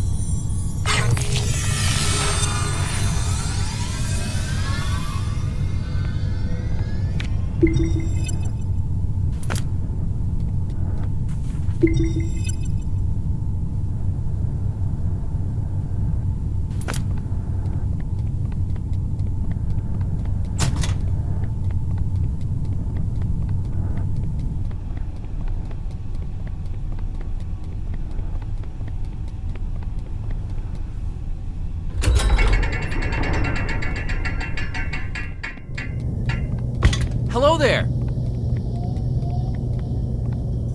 Hold on a second. I'm not gonna hurt you. God damn it. Monsters. Scared. Scared. When you feel scared, just close your eyes. Imagine something beautiful, and those terrible things will disappear. Who are you? My name is Violet Tattoo. You can just call me Violet. I will take care of you from now on. No one will hurt you ever again.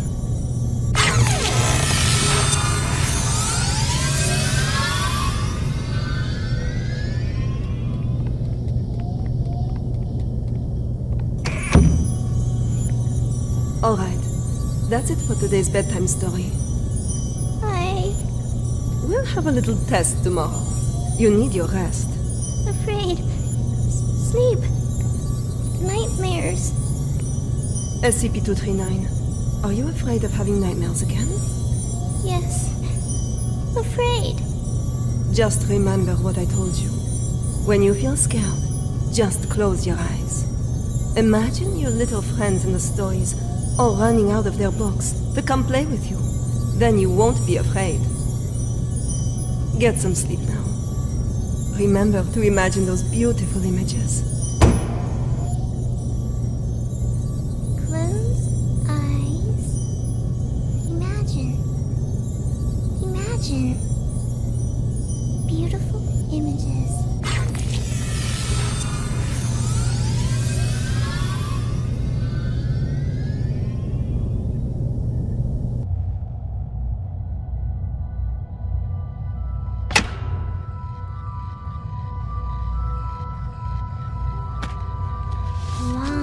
Long time ago, there was a robin. It wanted a home of its own. But what should a home look like? It decided to ask other animals.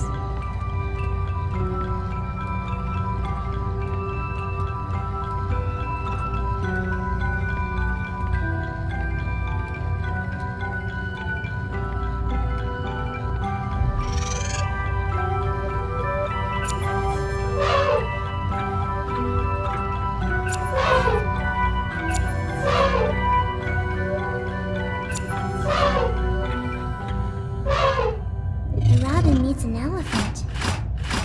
It says the house should have very strong floors. Strong enough to support my weight.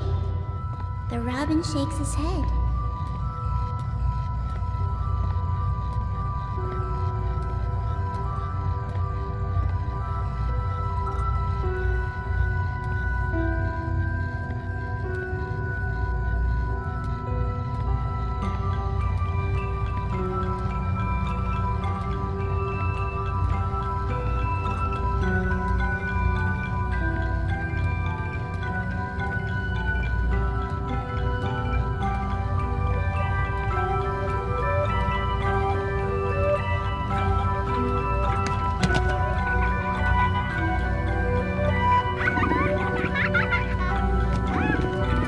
Stops its hunting. It pulls back and whispers, "There should be beautiful spotted curtains to block out the harsh sun."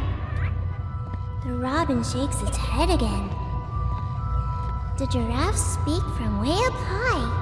The house should have a high roof and plates should hang from the ceiling. The robin flaps its wings and flies away. The hippos let out a loud yawn. House should be built in a pool, so we can bathe anytime and sleep anytime. The robin shakes off the water droplets and flies away.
My home is vast and boundless, and the whole prairie is my home.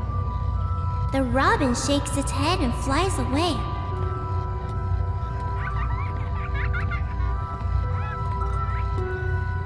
It flies and finally it lands on the back of a rhinoceros.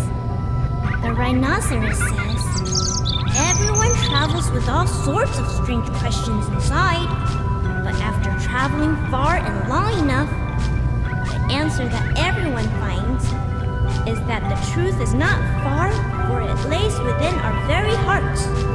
Robin, what kind of home do you want? The Robin says the home I want is...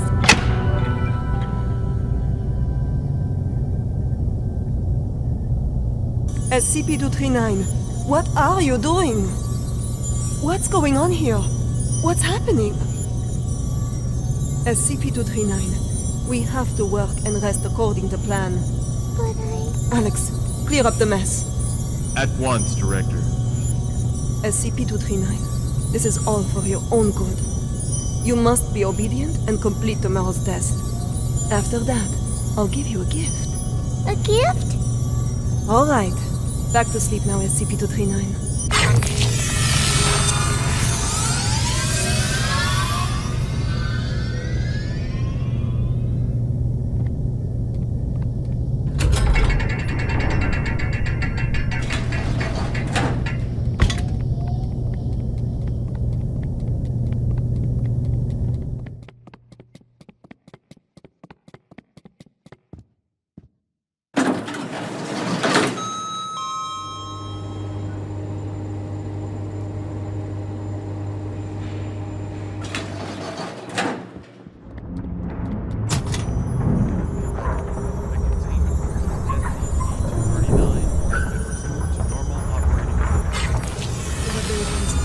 More quickly than anticipated.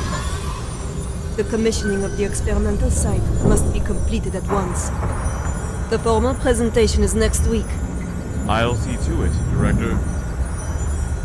What shall we do with these creations of SCP-239? Destroy them.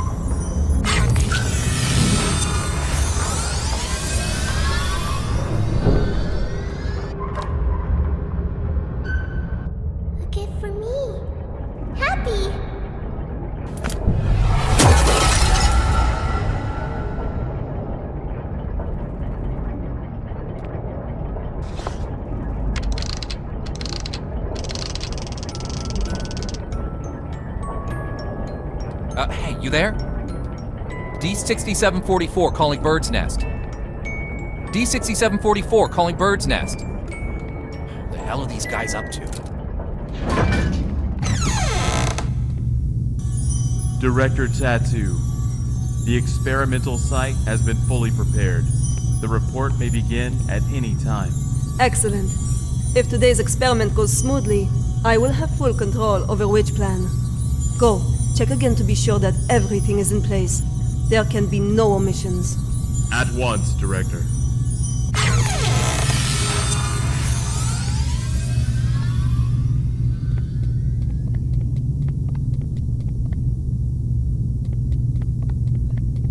I've got to have a word with you. Just one quick moment. Dr. Pierce, as you can see, I'm very busy at the moment. We'll be presenting Witch Plan's progress to the O5 Council shortly. Right, yes, that's just it. Listen, SCP-239's abilities are greater than you could ever imagine. She is infinitely more powerful now than when she was born. Your experimental procedures lack the proper controls. Any mistake, no matter how minuscule, could have irreversible consequences. Dr. Pierce, let us not forget that it was your previous missteps that caused us to miss the ideal incubation period for SCP-239. If we don't cultivate her using my method, the window of opportunity will be closed for good. But listen, if you go about it using your method, you will repeat the accident that happened 7 years ago. You do remember, don't you? Heisenberg, Freeman, Claire? Enough, Sean. Don't you dare bring up their names. Sean, the progress of civilization has always come with sacrifices. You don't get one without the other. To have the chance to harness the abilities of SCP-239, no price is too great. Violet, you are playing with fire. Dr. Pierce, it's time. I suggest you go to the first floor to get front row seats to civilization's next leap of progress. Violet! Listen to me! Violet!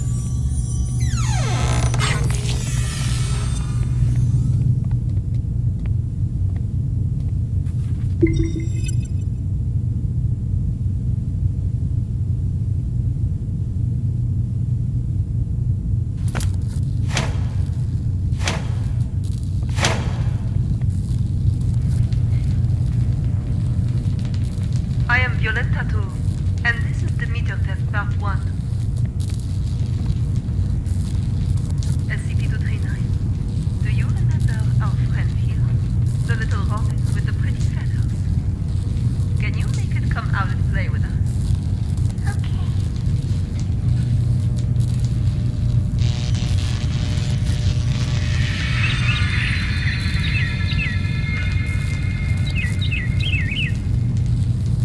Good, SCP-239. Very well done. Alright, let's continue with part 2. Now we need to give the robin a home. A home? Yes, a home. Just like in the storybook. The robin needs a tree to call home. So let's give him a big tree. Robin, home. Not the tree.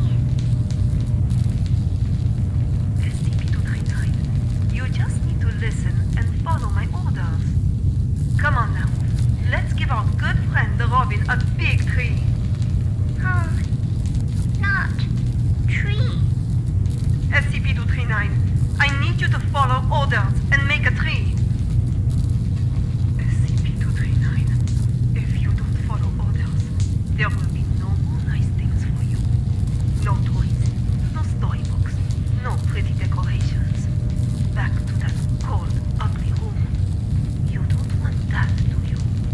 No. No. Then make the goddamn tree for me. Everyone, no need to panic. This is all standard. SCP-239 will have a slight effect on the current when using her abilities. It's perfectly normal.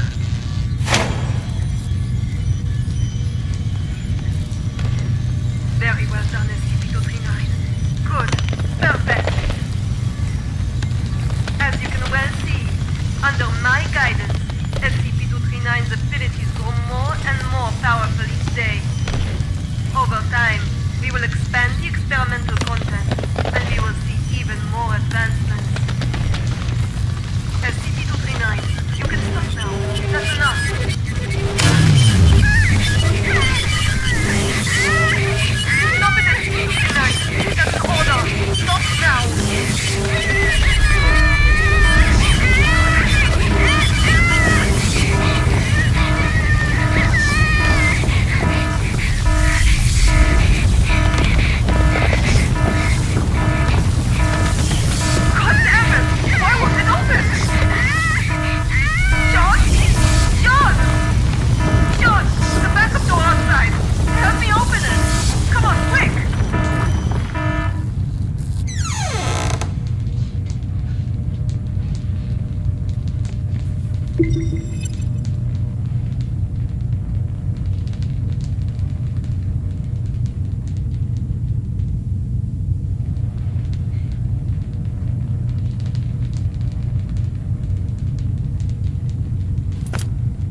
Stop it, SCP-239. That's an order. Stop now. That's an order. Stop now.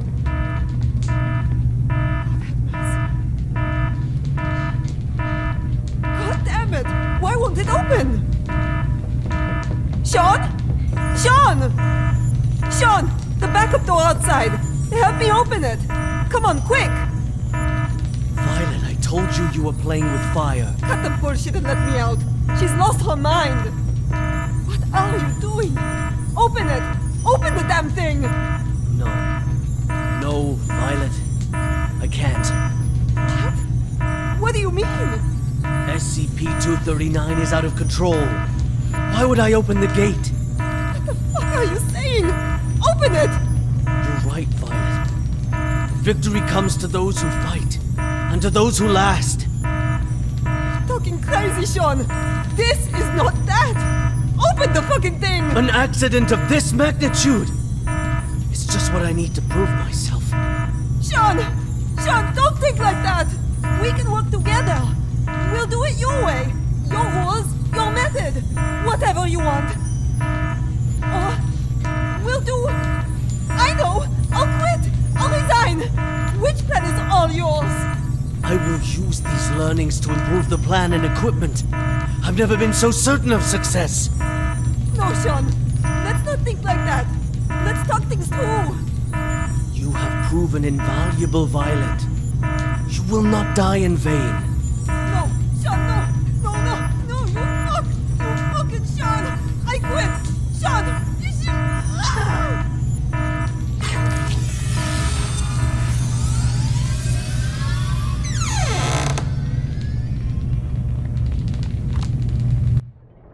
Sorry. I'm sorry.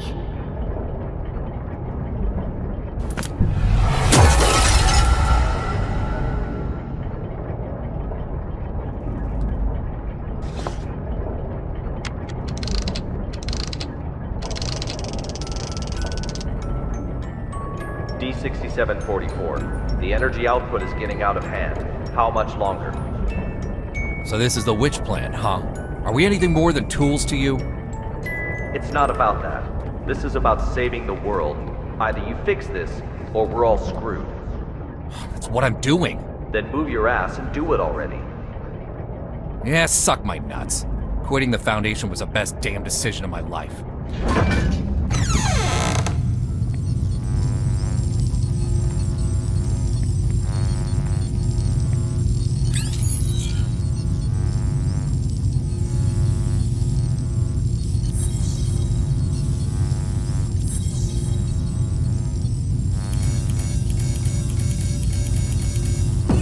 I now present to you the ARB Potential Development Device 2.0. This device is capable of not only better stimulating the potential of abnormal objects, but can also automatically turn on the respective electric field control, so long as the abnormal objects exceed the preset amplitude. This will ensure that the experiment is foolproof, with zero chance of runaway. The tragedy of Directed Tau 2 cannot be repeated. We must learn from our mistakes. We must not forget the enormous power of SCP-239. And we must treat security as a top priority. Otherwise, all of this will be for nothing. Do not forget the credence we live by. Secure, contain, protect. This we must uphold at every turn.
Hi, hello.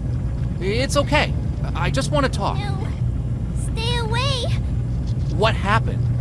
It's not your fault. Away! Oh, shit. You will all die! Die! You will all die!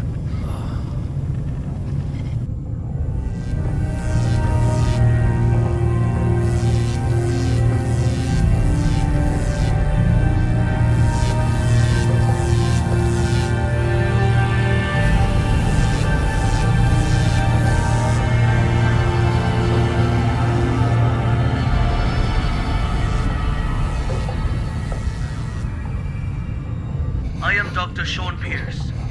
December 25th, 2005. 1630 hours. This is the first experiment of ARB Plan 2.0. SCP-239. We will repeat the previous tests first. Experiment 1. Strength test.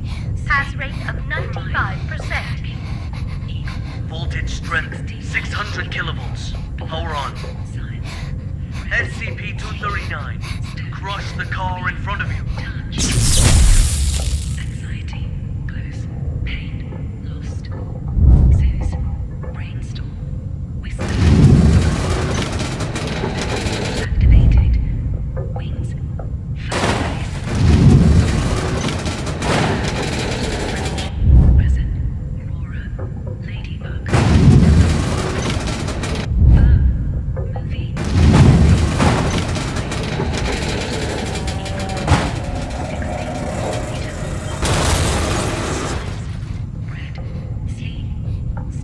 Test completed. Hatch. Good. Go on. Experiment 2. Control test. Pass rate of 87%. Voltage strength 700 kilovolts. Power on. SCP-239. Put the fragments on the ground back together.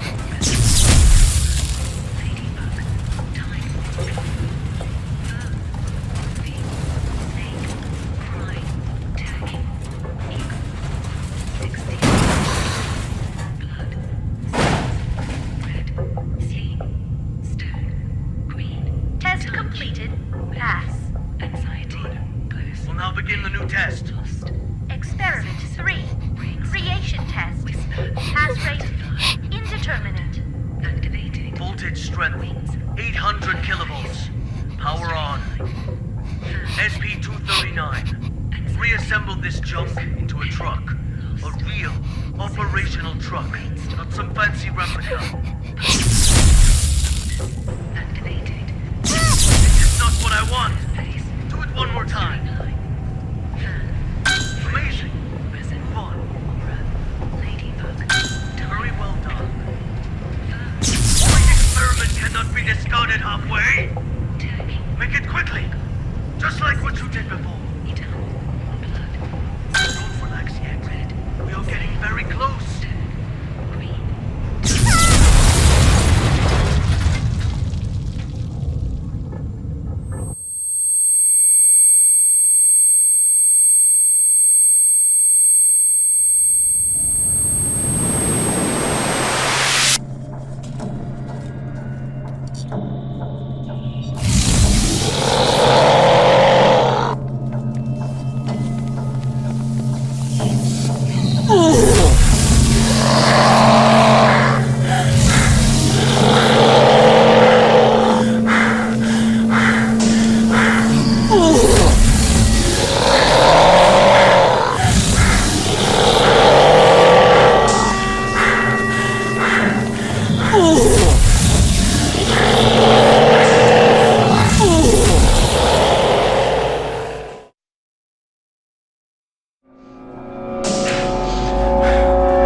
D6744. Nicely done. Hold on. The outflow of energy of SCP-239 has subsided and is now beginning to dissipate.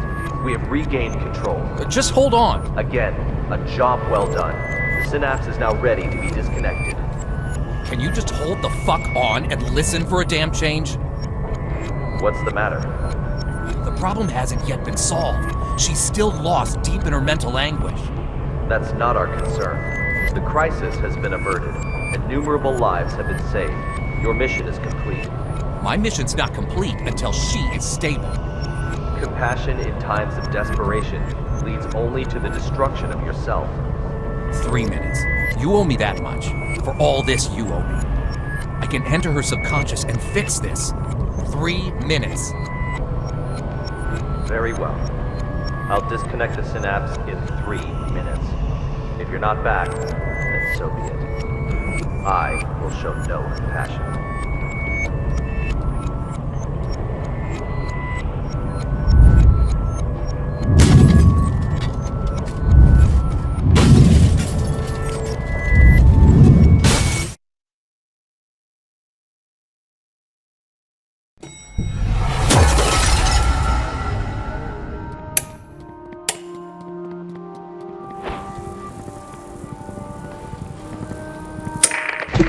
Team Honey Badger has entered the value anomaly area, now quickly approaching.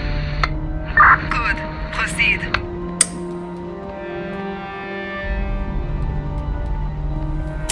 The amniotic fluid has broken. Send to delivery room 2.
going on?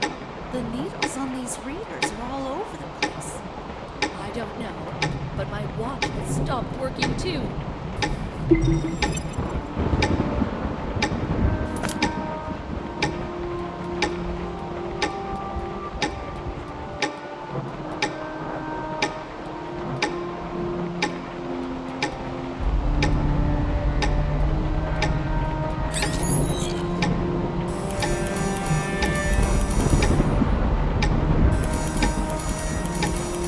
Maternal dystocia, profuse bleeding, send to operating room now!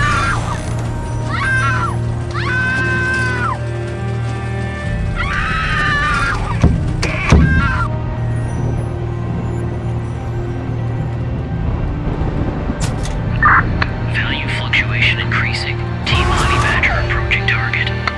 Heart rate 100. Blood pressure normal.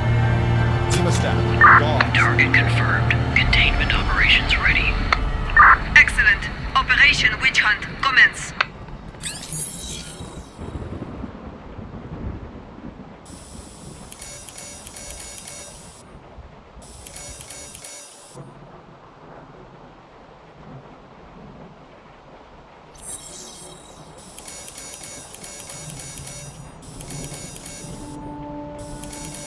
Congratulations, a lovely princess with beautiful blue eyes. Have you thought of a good name for her?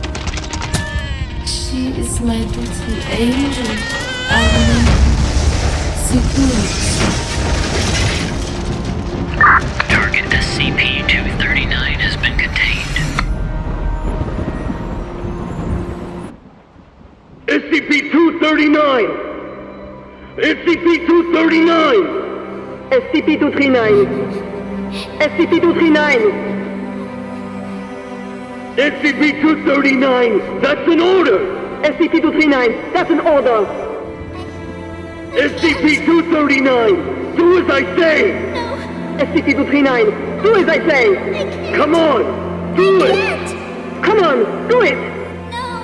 No! SCP-239! No! SCP-239! SCP-239! Don't blame yourself. None of this is your fault. Maybe you weren't meant for this world. Close eyes. Imagine. Imagine. Beautiful.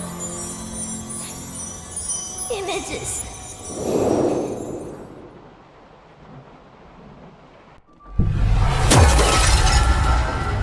The robin says, the home I want, my home is squishy all over, with shiny warm lights and no more cold steel. Filled all the way with beautiful star stickers and colorful lights everywhere, everywhere. Everywhere I go, they twinkle, twinkle like little eyes. So many good books with the cutest animals inside. They only say nice things to me. They always want to chat with me. So many beautiful decorations, a soft bed, and mountains of toys. I can play all day, anywhere I want. I'll have my favorite toy, a beautiful carousel.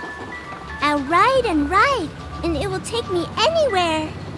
There, I will not be yelled at. I will not be punished. I can sing as much as I like. I hope so much to live here forever. My home, Seguros' home.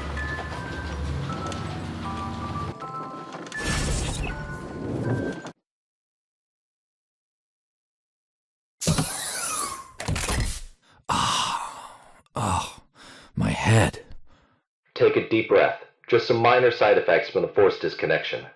She's not coming back. What? In the end, she chose to shut off her subconscious. She'll sleep forever, like a plant. Maybe that's for the best. Anyways, our primary concern is the incident report. It'll require some brainstorming. Not my concern. I'll arrange for someone to take you back. See you on the next mission. Not in this lifetime.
instructions.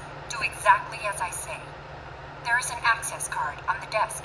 Take it and exit through the door on the other side.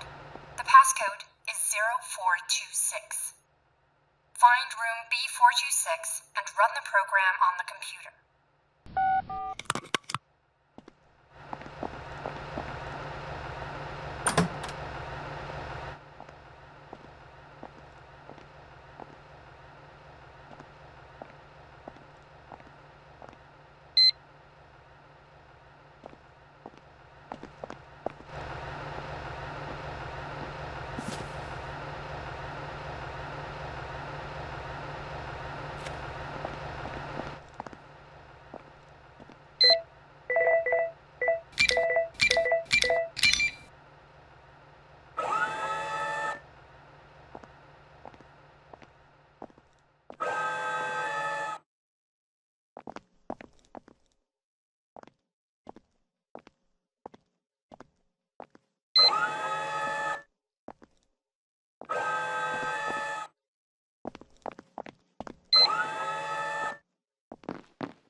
am a toaster. I am a toaster. I am a toaster. I am a toaster.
I am a toaster. I am a toaster. I am a toaster. I am a toaster.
I am a toaster. I am a toaster.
Carl, next comes the final choice. There are two doors in front of you, one red, one blue. If you want to give up and leave, go through the red door. The past few months will have been like a dream. You will remember nothing after waking, and this road will end here. You go through the blue door, you stay in Wonderland, and I show you how deep the rabbit hole goes. Leave or stay. The choice is your own.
Carl,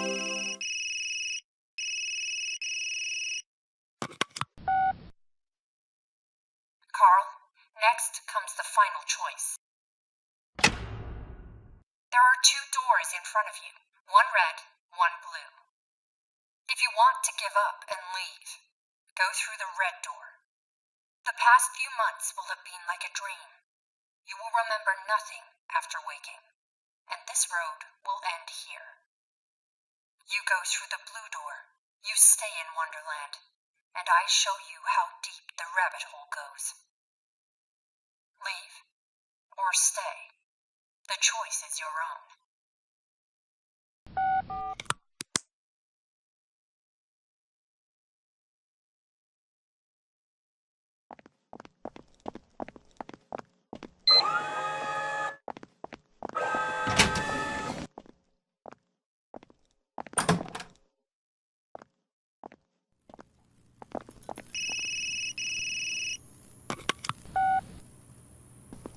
Good job, Carl. I'm glad you made it through. Have you ever felt like there were memories in your head of things you never experienced? Whispers of people you never met? These were not hallucinations. They're your actual memories. Carl, you are not a rookie at all. You are a member of Mega 5. You always have been. My name is Marion Wheeler, Captain of Mega 5. Welcome back, Gardener Carl. Now, we need to talk about 55.